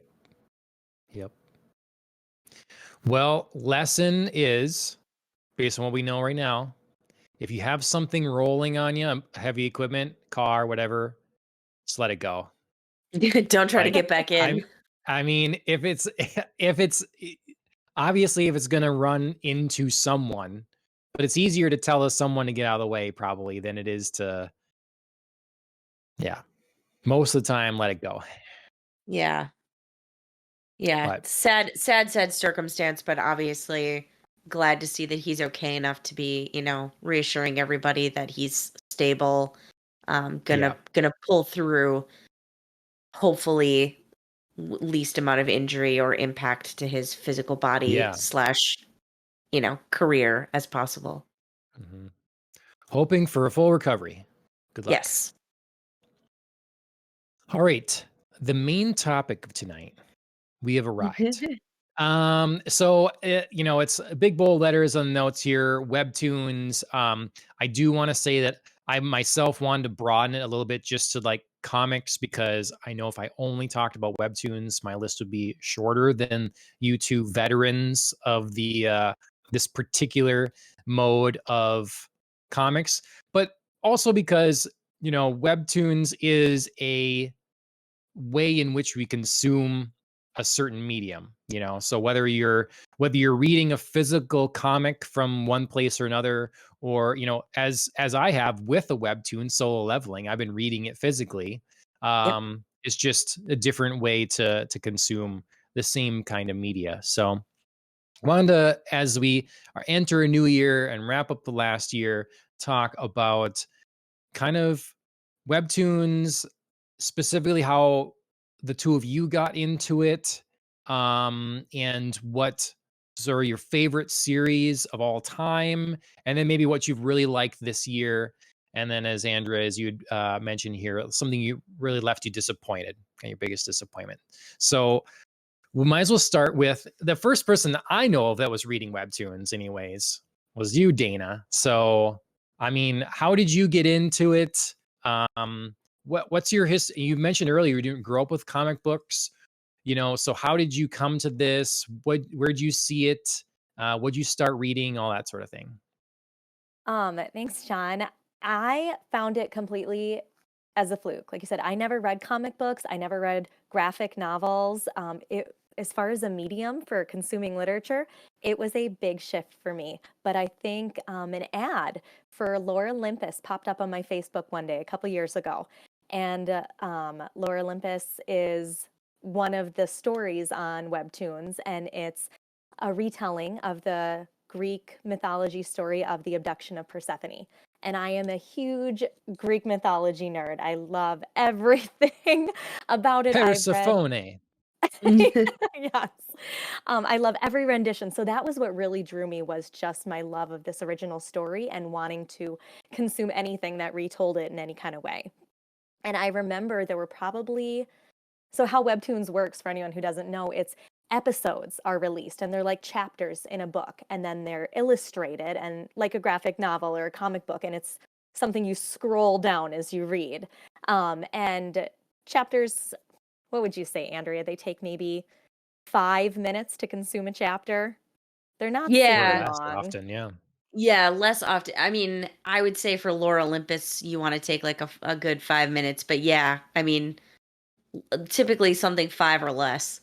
Yeah, they're pretty short generally. And so there were maybe 100 episodes of Lore Olympus out when I first came across it. And I started reading it and I just couldn't stop. And I was reading it on my phone, which I never do. And I just sat for a whole weekend and I just kept scrolling and I read through all 100 episodes. It was just so good. And I loved this new concept of having artwork with the story. And it was like an adult picture book. And it really made me slow down in my reading to really appreciate the artistry that went into the expression on the characters. There's so much of the story that's told through the artwork. And that was really new to me and really gripping that, the way that they could do that. And so from there, I discovered that it's this whole app. This Webtoons has all these different stories, and you can really dive into different genres. And so over the last, 2-3 years, I've gone into a couple other genres, not just, the mythology and the fantasy, but I've done some horror, I've done some romance, I've done more fantasy, nothing, I guess, too far as I say that, out of my comfort zone. But it's been fun as more people have gotten familiar with the platform, talking with other people, like especially Andrea will share recommendations and new ones that have come out. So it's really fun. It's very different from, your classic novel, and I love it. It can be very frustrating for someone who's used to having, the end of the story in my hands, and all that's slowing me down is how fast I can read. So when I have to wait a whole week to get that next chapter, that episode, it's hard. It's a little hard on my wallet because I'm not a patient person. So I often fast pass they'll put a couple episodes advanced on. Most Webtoons are free, and then if they put advanced material on, you can pay to access it. And I don't mind doing that because I really love the platform. I love supporting the artist. I know some of that money at least goes back to them. But if you start reading, 15, 20 different series, fast passing all those gets a little expensive. So now I just do it on my favorites. But that was a little bit of a shift for me, was having to wait and have some delayed gratification on these stories. But it is a very unique way to present material. I really enjoy it. Nice. Now, have you primarily stuck to the Webtoons app, or have you branched out to other web comic apps as well? I have not branched out. I feel like just exploring Webtoons was a stretch for me. I didn't really even know that there were other platforms like that. Okay. Yeah. I mean, there's it's like the Webtoon became the big one, I think, for the Western audiences for sure. And so it's going to be one of those things like we're going to call the entire web comic medium really Webtoons because it's the big one. But yeah, there's a lot of different ones but obviously it's nice if you have one that is a good solid app, has lots of content, you can have your account there and your coins and all that stuff. It can get to be a lot to branch out to different ones. But for example, like Solo Leveling that Andrea and I are reading is not on Webtoons. So you've been reading that on, I think, the official site or something for Solo Leveling, right? And then I've It's been got its buying own it in site. print. Yeah. So, how about you, Andrea? Like, how'd you get into it? Something very similar. I think an ad for Lore Olympus maybe popped up either on Facebook or Twitter, some social media. And Lore Olympus was also my first Webtoon. And yeah, I mean, it's honestly a very similar story to Dana's. I've always been like a mythology type of person, so I loved the fact that like I love graphic novels, I love comics. So happy to have like something on my phone where I could just easy access a lot of different stories. Lore Olympus was my first read, but I very quickly branched out into like, what are your recommendations for my username. They had all the daily ones up so I could just like pick and choose like things that I was interested in. Took me a while to kind of, I feel like, develop a sense of what drew me, what titles drew me, what kind of artwork drew me, what stories I was into. But I never really felt limited because Webtoons had so many options that, it was just fun to like play around and see like, I'm really into this story. I like that they give you the chance to subscribe. I think you have to read like 4 episodes. And it's nice because they're not like immediately telling you like, oh, do you like this? Like subscribe after the first one. Because I never like anything usually after the first one. It always takes me like a hot minute to get into something. So yeah, so it was just like kind of like my way, my level of comfort or my way of like reading things / watching anime. I'm the same way. Like I've rarely liked an anime immediately upon first episode, and it's been a very select few that's happened. So yeah. Andrea, you bring up a good point about how different the artwork is between Yeah. different series, and that is something that's kind of cool to like cultivate for yourself. Like, what kind of artwork am I drawn to? Some is very traditional Korean, Japanese, anime-esque style. Some is very Western, cartoony. Some is its own hybrid, and it is interesting how different they can be. It's not necessarily specific of a certain genre. It's all what the artist's take on that story is. So you kind of have to try things to know if you like them. Yeah, like, do you like more realistic? Do you like extreme cartoonish? Like what are you like, bright poppy colors? Do you like, more muted, subdued?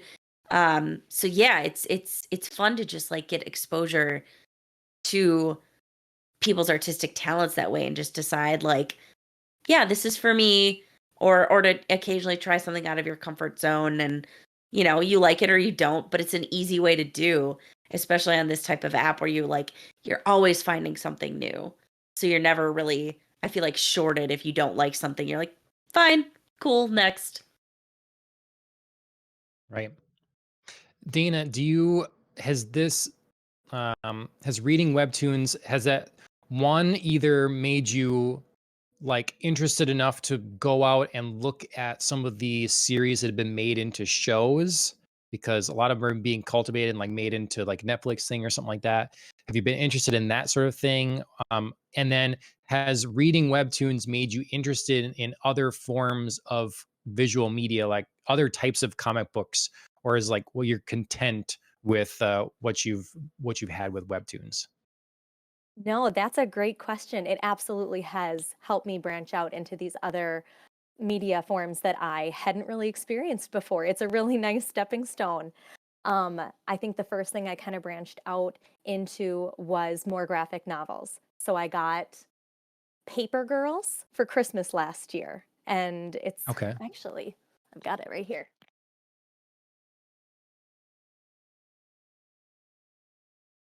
I don't know if you guys have heard of this one. Oh, I've seen the cover. I've seen that Yeah, before. for sure. And it's very much, I think, what like a traditional comic book would be like. You read it left Yeah. to right, top to bottom. And so again, that was really cool for me though to have that artwork there with the story. And I liked again that I could read it at my own pace. Um, From here, I did try to branch into print, anime, and manga, and I floundered.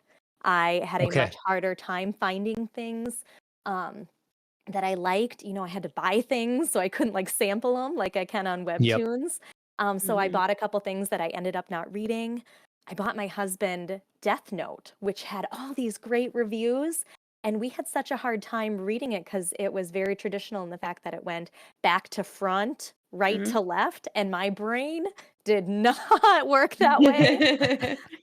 So I feel like, you know, if I found the right material or I had a recommendation from someone I trusted that, hey, it was worth the effort to read it in this different format, I would like to, but I've had a little bit harder time with the print. I have, though, been really excited about some of the webtoons that they have turned into TV series or they have printed in books. So Lore Olympus is a great example of one that they are putting in book editions. I'm waiting for the whole collection to come out before, but that'll definitely be something that I purchase for our library.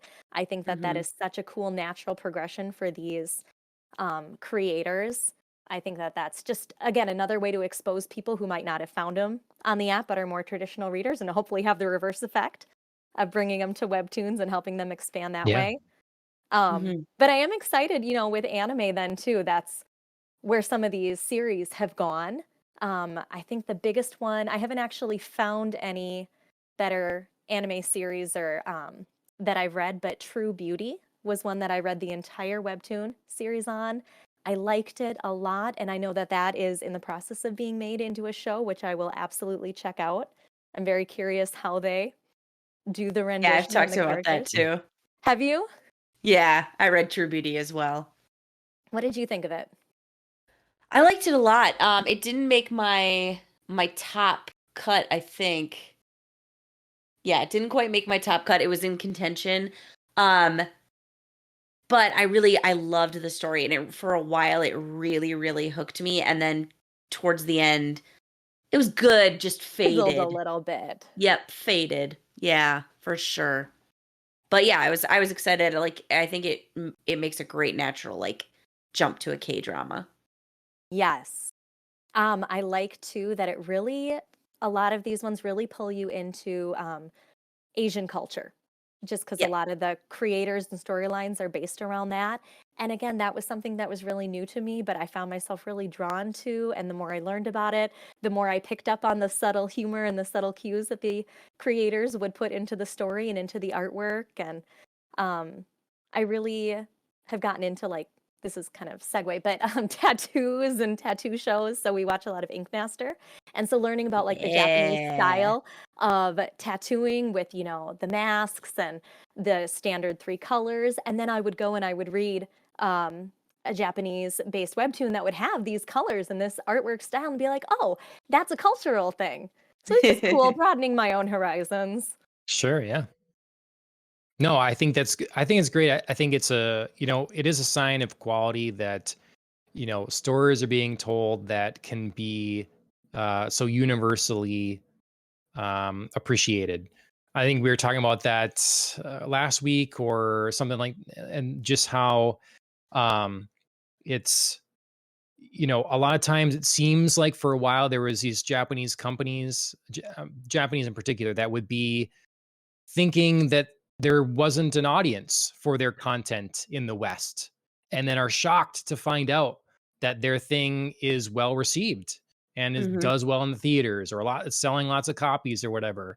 And so I hope that people are catching on now that, if you tell stories, you have, just tell it the story you want, and it Right. happens to be part of your culture that you're bringing to this. People will just appreciate that, and they'll learn something along the way about it. They're not making they're doing their best work, not making content specific for different audiences or demographics or Hmm. whatever. Just telling the story. A lot of these Webtoons creators are just a person that has a story to tell and something to say or whatever. They do it and get it put up on this service. And, if it's you know, someone's struggle, your struggle is probably a struggle someone else has had as well. And so these things just resonate all over the place. And yeah, I'm happy to see too that you're trying to get into some of the different forms and stuff. I certainly understand that. That's one of the huge draws, of course, to Webtoons, is being able to sample so easily. Because I don't know how many series I've tried, and after a few episodes, I'm out Hmm. over and Hmm. over and over. So, I've liked the service. Like, I'm subscribed to Shonen Jump. That's a digital copy of a manga subscription service. So that's really cheap. And then I can read a whole bunch of whatever. But the issue with that is it is one subgenre of Japanese comics. It's shonen type comics. So if you're Right. not, if for a lot of people, maybe only a shonen here or there becomes interesting for them, then the service isn't worth it for them. So I'm hoping that, the growth of Webtoons makes other companies and other countries bring more subgenres here, and to the West, understanding that there can be an audience for those things as well. So, yeah. Absolutely. All right. Well, let's get a little bit into some of the like talking about, year-end wrap-up stuff. Let's start with the best thing you've read this year. So if you can, make the distinction, or if you didn't think of it or you don't know, that's fine. I just, like, for my list, I made the distinction if it's something that came out this year or Mm. I read this year. So, like, doesn't really matter which way you did it, just, yeah, if you know. um so for thinking, categories or whatever that way. So Dana, what was the best thing or things you've read this year? Mm. On Webtoons? Yeah. Yep. Any sort of comic here that you've read this year, what would be the best? This one did not come out this year, but it took a year hiatus as it was Okay. publishing its books and just came back. Was the Cursed Princess Club. And Okay. I have to say that is one that has always, it's been right below Lore Olympus for me. It's always been a top contender. I love the storyline, love the artwork, hated the year-long hiatus. That was really hard for me. Yes. So having it come back was an awesome end to my year. It came back strong, and coming back full circled when we were talking about Dead to Me, knowing when it's good to end a series.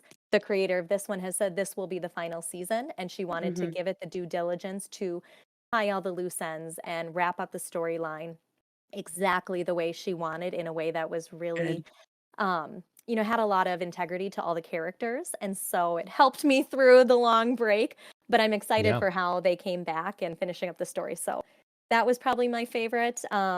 Another one that I just started this year, I don't know if it came out, but I just read it this year, was Phase. Hmm. Andrea, have you Okay. read that one? Yeah, I've started that one. And that one's really interesting too. It's kind of a supernatural superpower, Yeah. gets shoved into the body of a typical teenage girl and boy, and they're trying to figure out how to handle them. And so that one's just cool. I really like the artwork on that one. It's very Mhm. pixelated. It's very technology Oh, interesting. driven. So I haven't Mhm. read a lot of series with graphic art quite like that. So I think that's a big Yep. pull for me. Okay. I'll add things to my list that you guys mentioned and stuff. I'll check them out. Yeah. Yeah, it, Uh, Thus what was it? far, I was going to echo Dana's Cursed Princess Club is on my honorable mentions of favorites of all time. It's so good.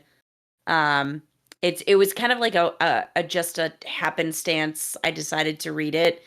I just thought the title was really interesting. I wasn't really like quite fond of the artwork at first.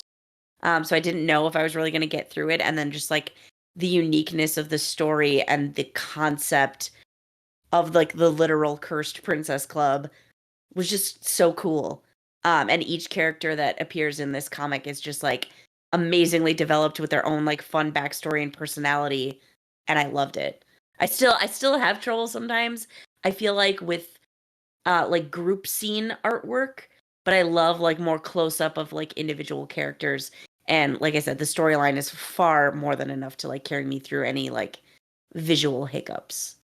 I think the And then title I was oh saying the yeah, go no, title's go ahead. really misleading on that one. It makes it seem like it's gonna be a very girly webtoon. Yeah, I yeah. think anybody would find a lot of humor in it. I know my Yes. husband Phil has read that series too and thinks it's hilarious. It's one of the most comedic ones that I've read, Yep. and the way that they can show the comedy not just through, the thought bubbles, but through the artwork is, I think, really well done in that one. I agree. I agree. And then Phase is one that I'm just still trying to figure out. Like I like it enough and I'm going through, but I'm not sure where I land on it. It's solid. It's just not like I don't think it's ever going to be in one of my top Mhm. ones unless the storyline just like goes somewhere unexpected, but good. Nice. Yeah, a little bit of a sidetrack, but Dana, you made me think of something that, we're talking about the creator of Cursed Princess Club and wanting to tell the story that she wanted to tell and like give it the break and do the last season. It's do justice and all that stuff like that. Um, that's one of the great things about this platform. Like we have, it's the American comic book industry, as I've talked about a lot on this show, is really in like a tailspin, and part of the issue you have there is you have big companies that own all these properties. Like no one working on them owns any of them anymore. It's not like when Marvel started and Stan Lee starts this stuff and there's a couple people, they have the company and they create the content. Now you're just borrowing everybody else's stuff. These creators have such an incentive to care about their work because they own the property and it's theirs. And when it's done, when they're done with it, it is done. It doesn't get passed on to someone else, and it's I think it's just a thing that we're missing here, and I think it's going to keep webtoons and manga thriving going forward because it really is creator controlled content. So I know, John, that's a great point. I think that really shines through on this medium too. You can see the passion they put into it. A lot mhm. of artists too, when they need to take a break, they will put a little comment like at the very bottom, like, I'm having massive hand cramps from all the Yeah. drawing I've been doing. Please, forgive me for taking 2 weeks to rest. And they'll get Mhm. thousands of comments in support directly to them from Right. fans saying, Yeah. "Oh, we love your work. Take all the time you need." And it is this Right. cool connection directly with an artistic creator. It's the only Yep. place I've ever been able to experience that. Yep. Yep. Yeah, it's such a No, that's great. humanizing aspect. It's such a human like reminder. Like these are just people, like a couple of people. It's not a factory. Yeah. This isn't their job mostly. I mean, some of them, make enough certainly that this can be. Yeah. But Some for make it many big. people, yeah, but for many people this is just like a passion, a side hustle, a whatever you want to call it, but it's a labor of love ultimately. Yep. Andrea, best you've read this year. So the best I've read this year, and I will preface this by saying I did the list of I've read it this year, not it came out this year. So I kind of I love doing things in triplicate. So I did threes. Maybe Meant to Be. We've talked extensively about that on this show. We've covered that webtoon. Just such a great slice of life story with strong characterization. Very typical like relationship building storylines, but approached in either unique or meaningful ways that keep you consistently engaged. Can't say enough great things about that. Two others that are a little bit different from each other. Suitor Armor. Dana had recommended that to me a while back, and I just like not quite gotten around to starting it.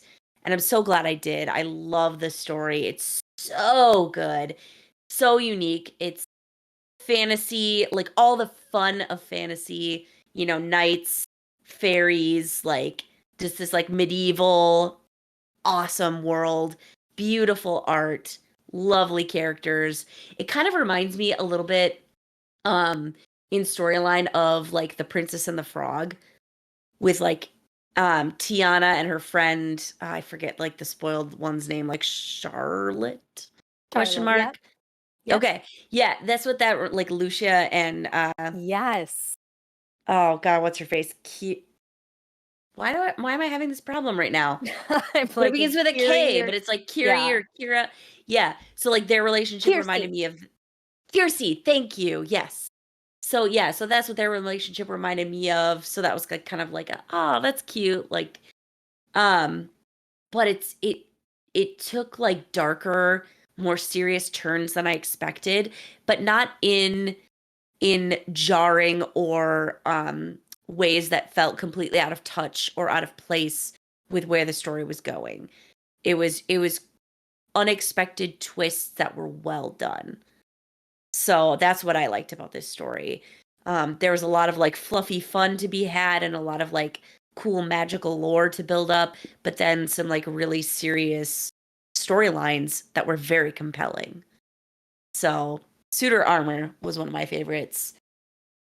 And then I've talked about this very briefly on the show before, No Longer a Heroine, which is about our main character is a child actress who gets inadvertently pulled into like a drug scandal, ends her career because of course like in Asian culture that's taken much more seriously than I would say any sort of substance abuse problems are in like Western Hollywood culture.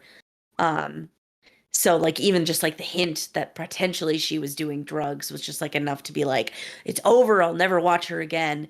But then she gets to a place where she's trying to save her childhood home, which is the only place she has memories with her mother who has recently passed away. So she needs to make money, so she gets back into acting. And it sounds like that would be the heart of the story, is like her kind of like getting back into acting and like what's her struggle going to be? Will the population accept her again? But no, the story takes like another left turn into exploring like who her mother was, why she pushed her to become a childhood actor in the first place, like how she had like all these different connections that our main character never knew about. It is awesome.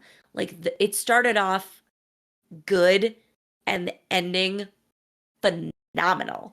Could not read it fast enough. So good. Nice. I have to add that one to my list. It's awesome.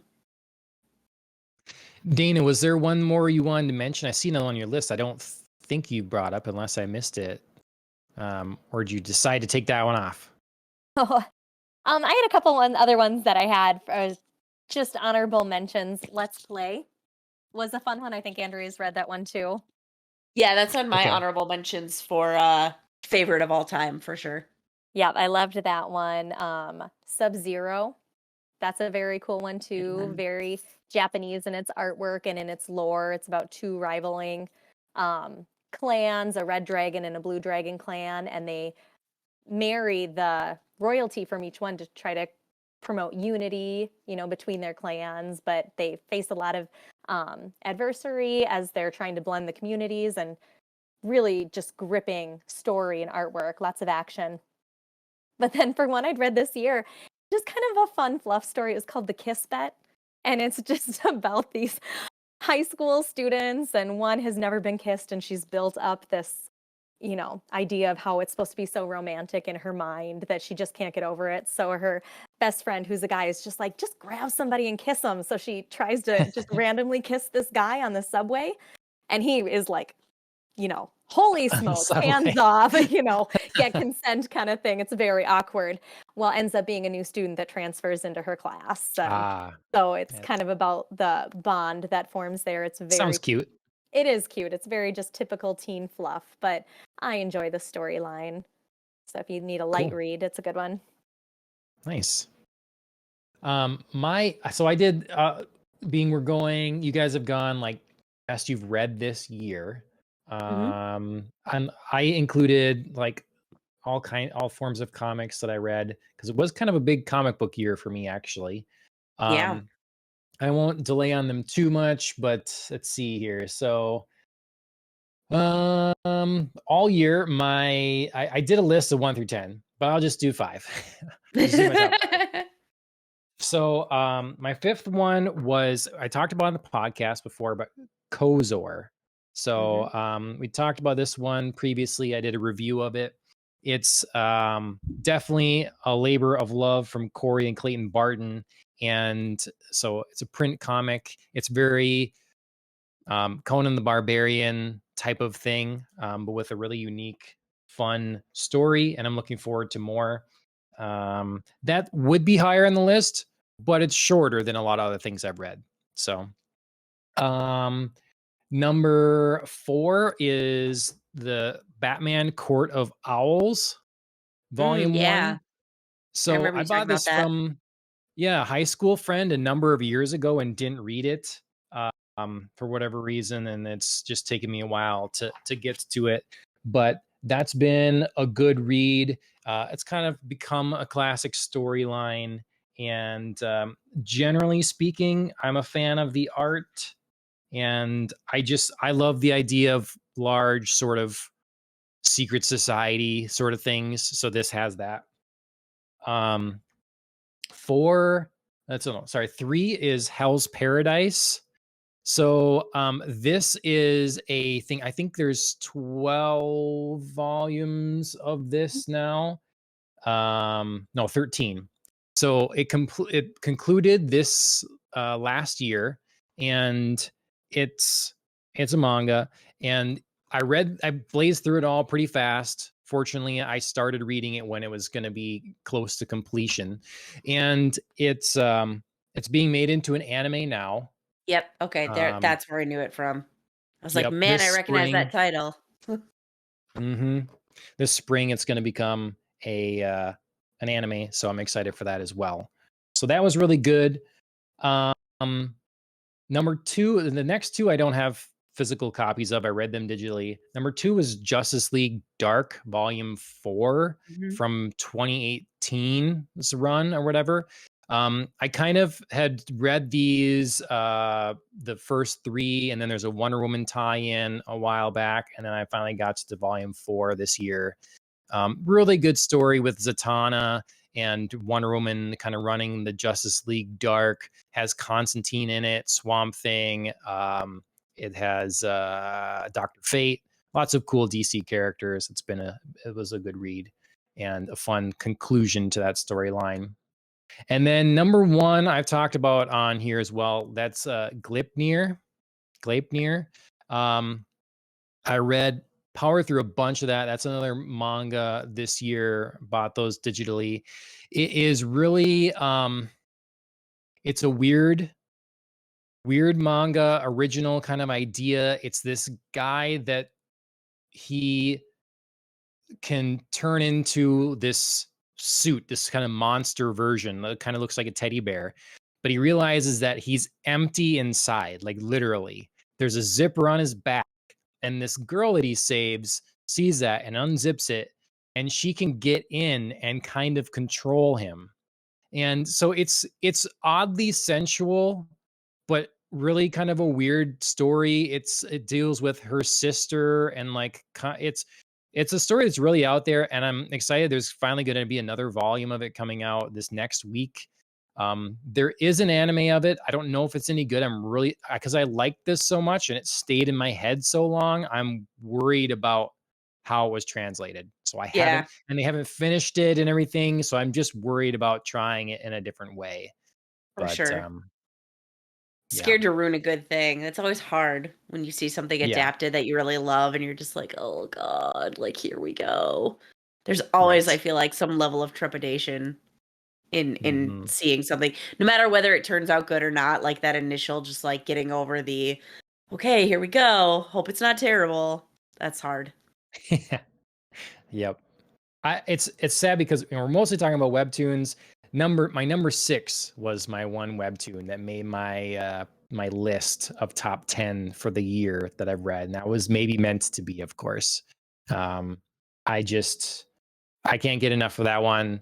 I like held myself back so much because we're trying to like go at pace with with talking about on the show. Because yeah, I probably would be all the way caught up with that. So I really like that a lot. It probably would get higher on my list, if I don't know how much needs to be out. Like when I look at it, it's quite a bit is available right now. It has been a pretty long story. So it is done so well to keep pace. I echo a lot of the same things you said about it, Andrea. Um, as we've talked, I'm a stickler for art, and I think the art is spectacular.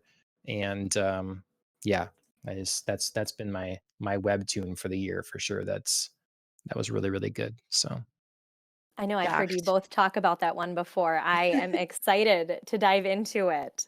I appreciate oh the my gosh, recommendations. I was personally shocked. I mean, I didn't see it coming. Left field. John's never mentioned it. He's never said he liked it. It's crazy. oh, okay, yeah, I was playing the long yeah, game on that deadpan. hmm.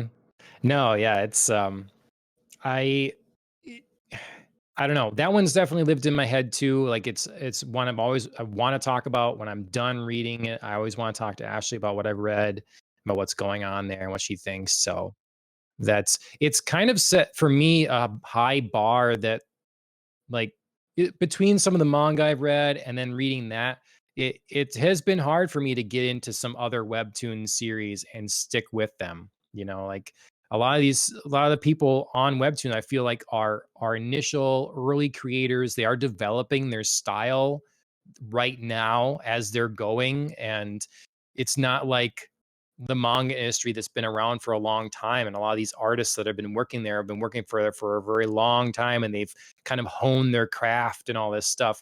So a lot of this is like new, and so it makes something fresh, but it's people that have have a journey to go on yet in terms of their craft, their artistry, and stuff like that. So I've been happy with Maybe Meant to Be because it feels so top notch to me. Like I could see this in any format, and I'd be very excited to be reading it.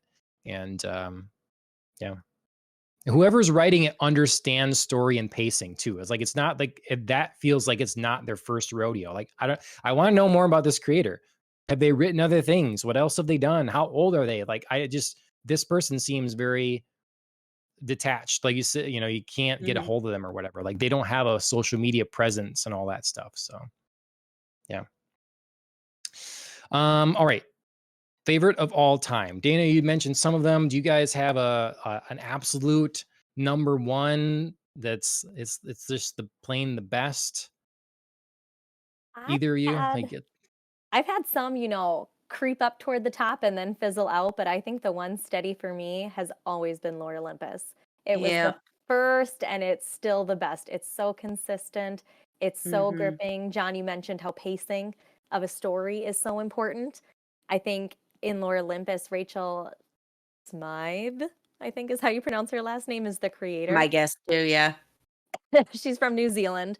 Um, and pacing is sometimes a struggle, I think, because there's so many backstories that she ties in, but she finds a way to keep it so interesting that you just want to keep learning more. And she finds exactly the right moments to bring you back to that original Hades and Persephone storyline and give you, that little bit further advancement of their relationship that you're, just craving for. And then she throws in another side character, and she just is a genius with the way that she weaves a very complex mythological world together. So I feel like that is Webtoon's number one story for a reason. It's definitely stayed number one in my heart. And that's good you say that, because it brings to light, like you say, how difficult that is, because a lot of times people do struggle with even maybe not so many different storylines or characters or something. And I've found myself plenty of times reading something or watching something and being disappointed that now we have to move over and watch or read about these set of characters or this circumstance. And if it speaks to the strength of everything in the project in total, if every time you go somewhere, you're still happy with it. Yes. It's Yes. yeah, I even like watching Lord of the Rings. I'm like, oh, we're on the Hobbits now, I guess. Like it's Right. just less exciting to me. But if you can have that thing where every time you're interested in every group and every narrative that's happening, that's impressive. Mm-hmm. Yeah. Yeah, and there's so much. It could easily spin into like a Game of Thrones situation, and I'm talking Game of Thrones books, not TV, because TV I know is an impressive roster of characters, but books, my God, George R. Martin has like 40 stories he's spinning at any given moment in time. Plus he's always adding new ones. So Lore Olympus could easily be that. It is hard to keep track of in the books, and Lore Olympus could be one of those, because there's an ever expanding pantheon, there's always opportunity to introduce, major and minor deities, could easily spin out of control, and she does a really great balancing act. Have there been a couple of moments where you have to be like, wait, who am I following right now? Sure. Yeah. But on the whole, she does a really great job of within one or two frames, just bringing you right back and being like, that's right. This is where this person is. This is where they are in relation to the story, or this is how this is contributing to something that will build to the main story. I think that is Well, my and Oh, go sorry, ahead. John. I think that's my only criticism of Lore Olympus, like you said, Andrea, is actually with the coloring of the pictures, because sometimes you jump to Sure. these new side characters that you don't know as well. Their visual appearance is a big part of how we identify them. And she uses very primary colors to Yep. color a lot of the characters. It's a lot of purple, it's a lot of gold, it's a lot of red, it's a lot of pink. And she reuses colors. And I haven't really taken the time to figure out if there's color scheme that goes with, certain deities and their levels. Right. Like a But set of, yeah, for sure. yeah, so that can be kind of hard. I feel like if they differentiated the appearance a little bit, it would be easier to follow some of the Yeah. characters. But that also, maybe is part of the style and my one Yeah. criticism. That kind of ties in to what I was going to say, where it's nice that, the visual medium is helpful for that anyways. Like if you're reading Game of Thrones, you have no reference, you've seen no Nothing. image of these people other than the description, and that's great, but when you have so many, obviously having an image is going to help. It's going to be, Yes. and then on top of that, this is dealing with in to large part known mythological figures. So that's Right. got to help a little bit as well, at least Yes. in remembering names and different stuff like that. So, Right. but yeah, Right. I didn't know about the coloring thing. That's what you see in anime a lot. It's like, oh, how are we going to distinguish all these school students? Well, one is a blonde, one is dark black hair, one is pink hair, one, Yep. we're just gonna have crazy hair and they're all gonna be different, so you don't forget who's who. Mm-hmm. Mm-hmm. Yeah. So yeah, that's your sorry, you say that too, Andrea. That's your favorite Lore Yes. Olympus? Yes. That's okay. All right. Well, do I you guys have a had runner-up? You gotta have a runner-up if it's I the do. greatest of all time. Okay. I do. I mean, I had two runners up because, like I said before, I like my triplicates. I had honorable mentions to Let's Play, which is awesome, awesome. Story about gamers creating games, loving games, growing up, finding your career, yourself. So much about relationships. I mean, just the depictions of emotion and Mental health struggles. mental health struggles. It's so unique. It's so good. I highly encourage anyone to read it. Curse Princess Club we've talked about. For myself, Unholy Blood. which is a far different webtoon than we've spoken about.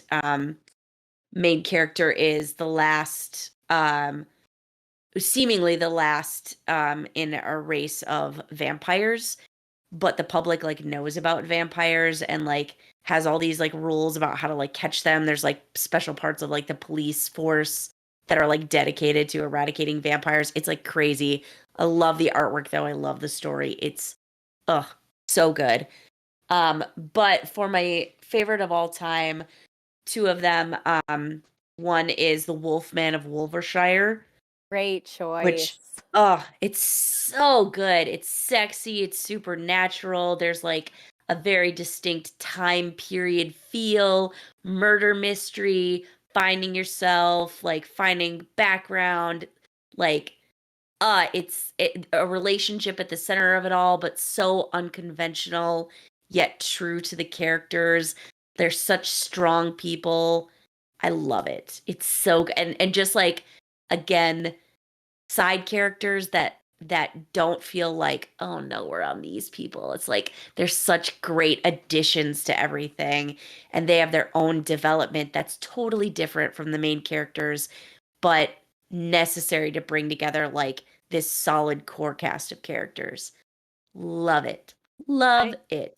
I love the gender reversal in that one too, Yes. Andrea. Do you find that the main character female is Yes. super sexual and very confident in her sexuality? She's very Yes. in charge. She's very direct. And the male lead is actually the very sensitive one. He's a musician. He's kind of frail in his appearance. And so the play on those dynamics and the reversal from what you might typically think of with a female and a male lead was really cleverly done.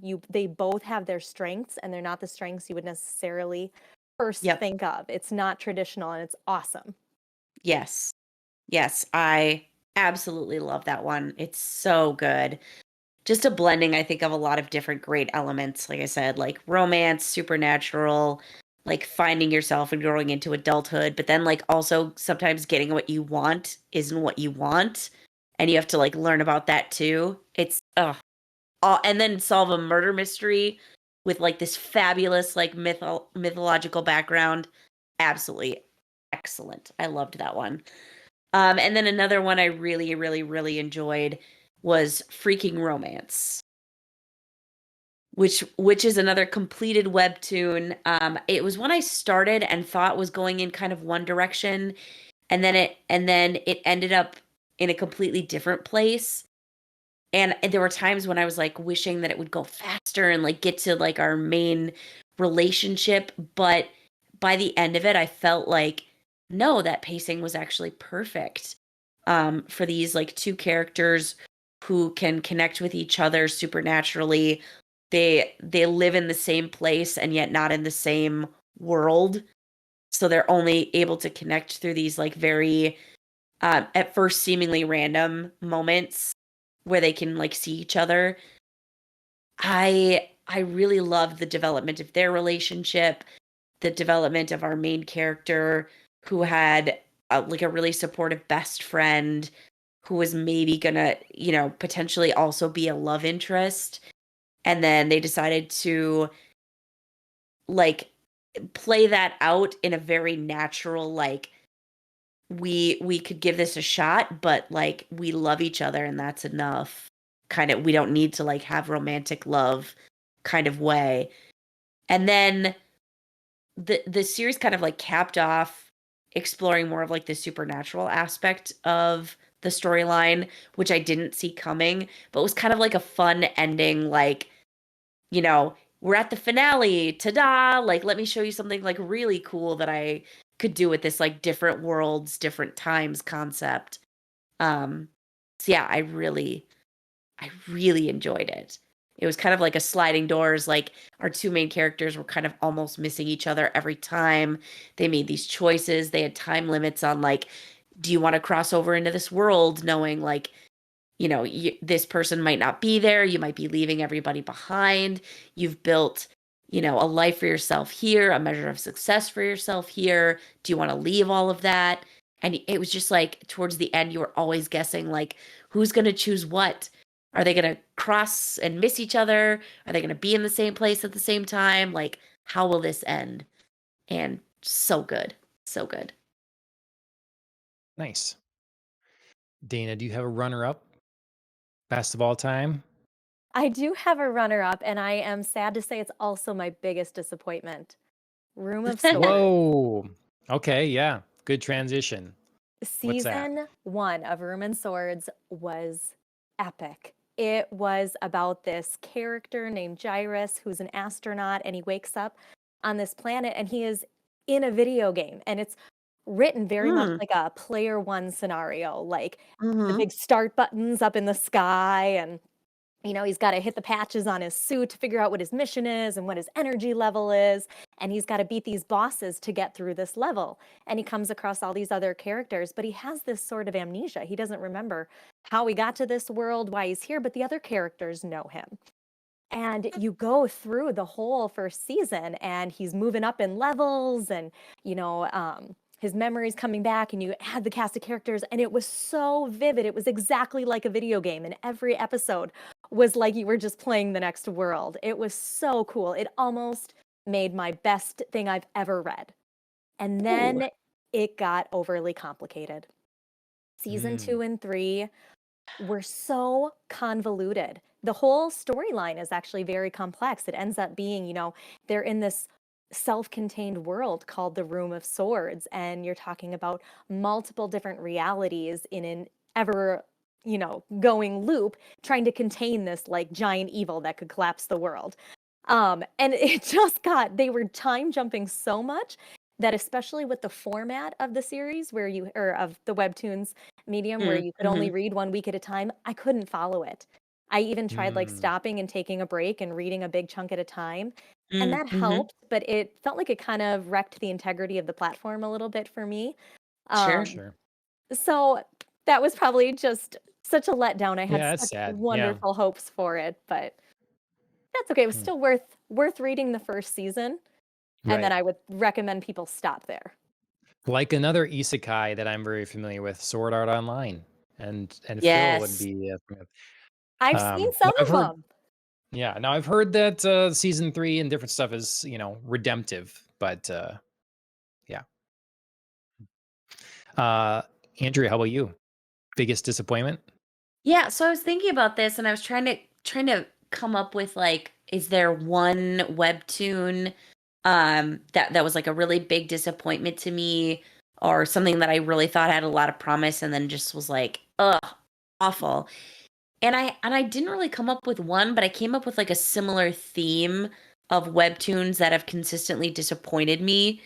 And I'll use a couple. I apologize, Dana. One of your best of this year is in my disappointment list. It's the Kiss Bet. Oh my gosh. For that, how dare you? I know, the worst. How dare I have a different opinion? But it was because as I was reading it, I thought it was really cute at first, and I liked the like high school like slice of life. I liked the characters, but I felt really pushed into Sarah and Oliver's relationship.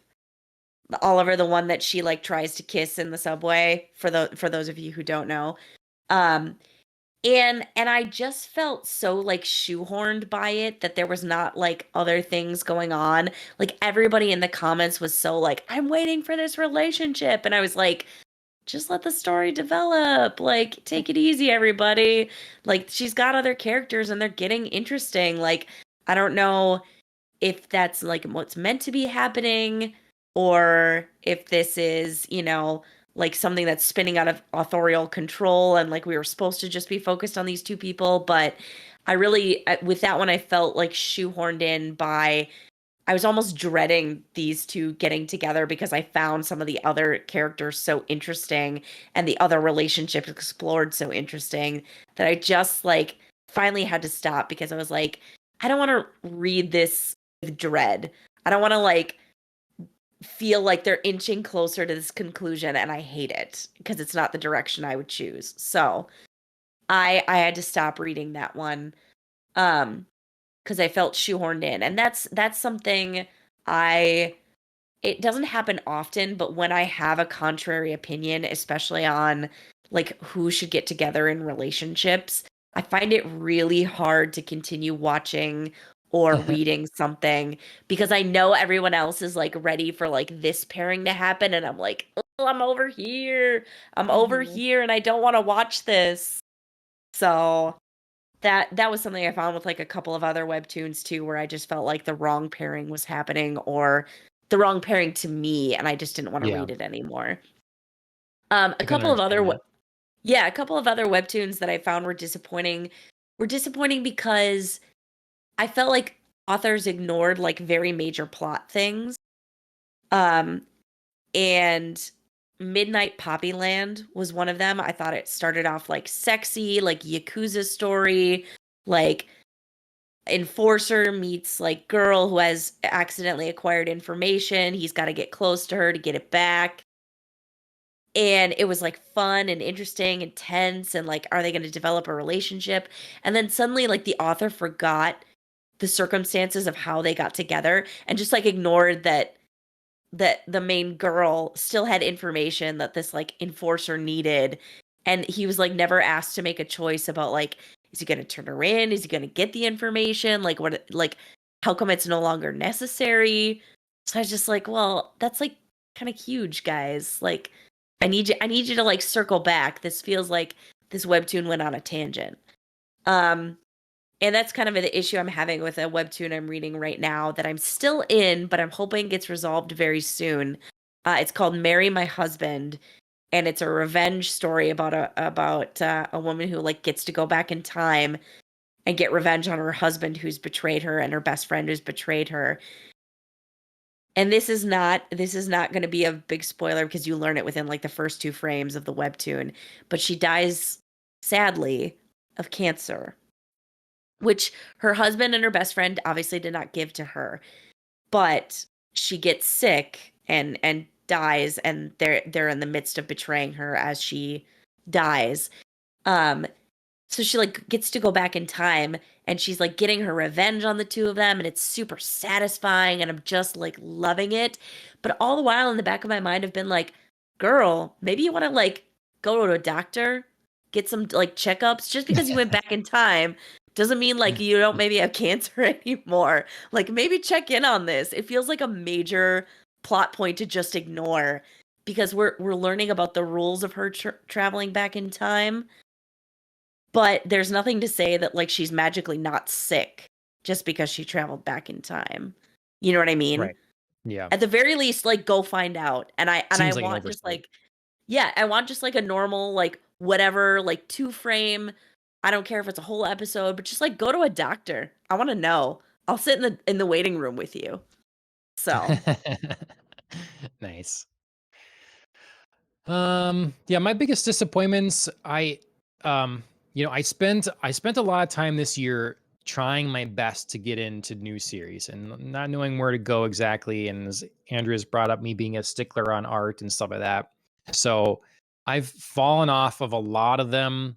A number of them, there's a cultural element that I'm not looking. I don't doesn't resonate with me. It's the bullying thing. So a lot of things I've tried is a lot of bullying elements, and I'm not interested in reading that, I guess. So there's um but I think the biggest disappointment really that I've found was King of the East. And it's a little unfair oh because I should yeah. probably because when I started it, I was so excited. Yep. It's a Korean comic, but it reminds me of the kind of early 90s art style of Inuyasha. Is even that sort of that kind of world, and but they're playing with some mythological figures and creatures, and it's yeah, I like the look of it. I appreciate the tone of it. I recognize what it's supposed to be, but I had trouble with the size of each episode. So every week I'd be trying to read it and it was just not enough. There's not enough there. And so I was just getting frustrated trying to get someplace in this. So I quit. So I should try this again now that there's, I'm sure, way more and I can Yeah. power through a bunch. But if I'm gonna have to pay for each of these, we ran into that talking about the Cliff. It's like these episodes are too short. If you have to sit and Way pay, there's not many short. episodes for that one, so that's fine. But for a long running series, that's an important aspect to this medium. And yeah, it made me drop off of a series that I think has a lot of potential. So be my pick. All right. We have gone good and long. We had many a tangent. Discussed many Guilty. different things on this episode, so that's great. Alan's Alan gave us the you need another. So for those that don't know, and why would you? Judge Judy, there's a GIF where she's tapping her watch, and Alan makes sure to share that with us every time we hit the 2-hour mark. I think you need a new one at a different. Yeah, okay, there he's got another one. Okay, perfect. So yeah. There Anyways, we go. yeah. That's been Popcast on the Rocks, episode 131. Dana, thank you very much for joining us for the first for your first episode. It's much appreciated. You're a very good guest, and we hope to have you back sometime. Thank you guys. This was so much fun. I feel like I got a really great first experience. I'm happy I could be part of the tangents. Nice. Killing the Flower, they wrote our theme song. You should check them out on Instagram, YouTube, Apple Music, Spotify, that kind of thing. You should follow us here on Twitch, YouTube, Facebook, Twitter. Go to those places, like, share, subscribe, all that sort of thing. If you listen in podcast format, that's cool. We're on Spotify, we're on Apple Podcasts, and a number of other podcast directories. You can watch the video format on Spotify if you'd like, or just the audio. Reviews on Apple Podcasts help a lot as well. So, one other thing I'll plug, I just say that I think tonight a comic that I read the first issue of this year, Jack the Ripper, Vampire Hunter, is the volume 2 of that campaign. I think is closing out tonight, so you can search for that online. Jack the Ripper, Vampire Hunter 2.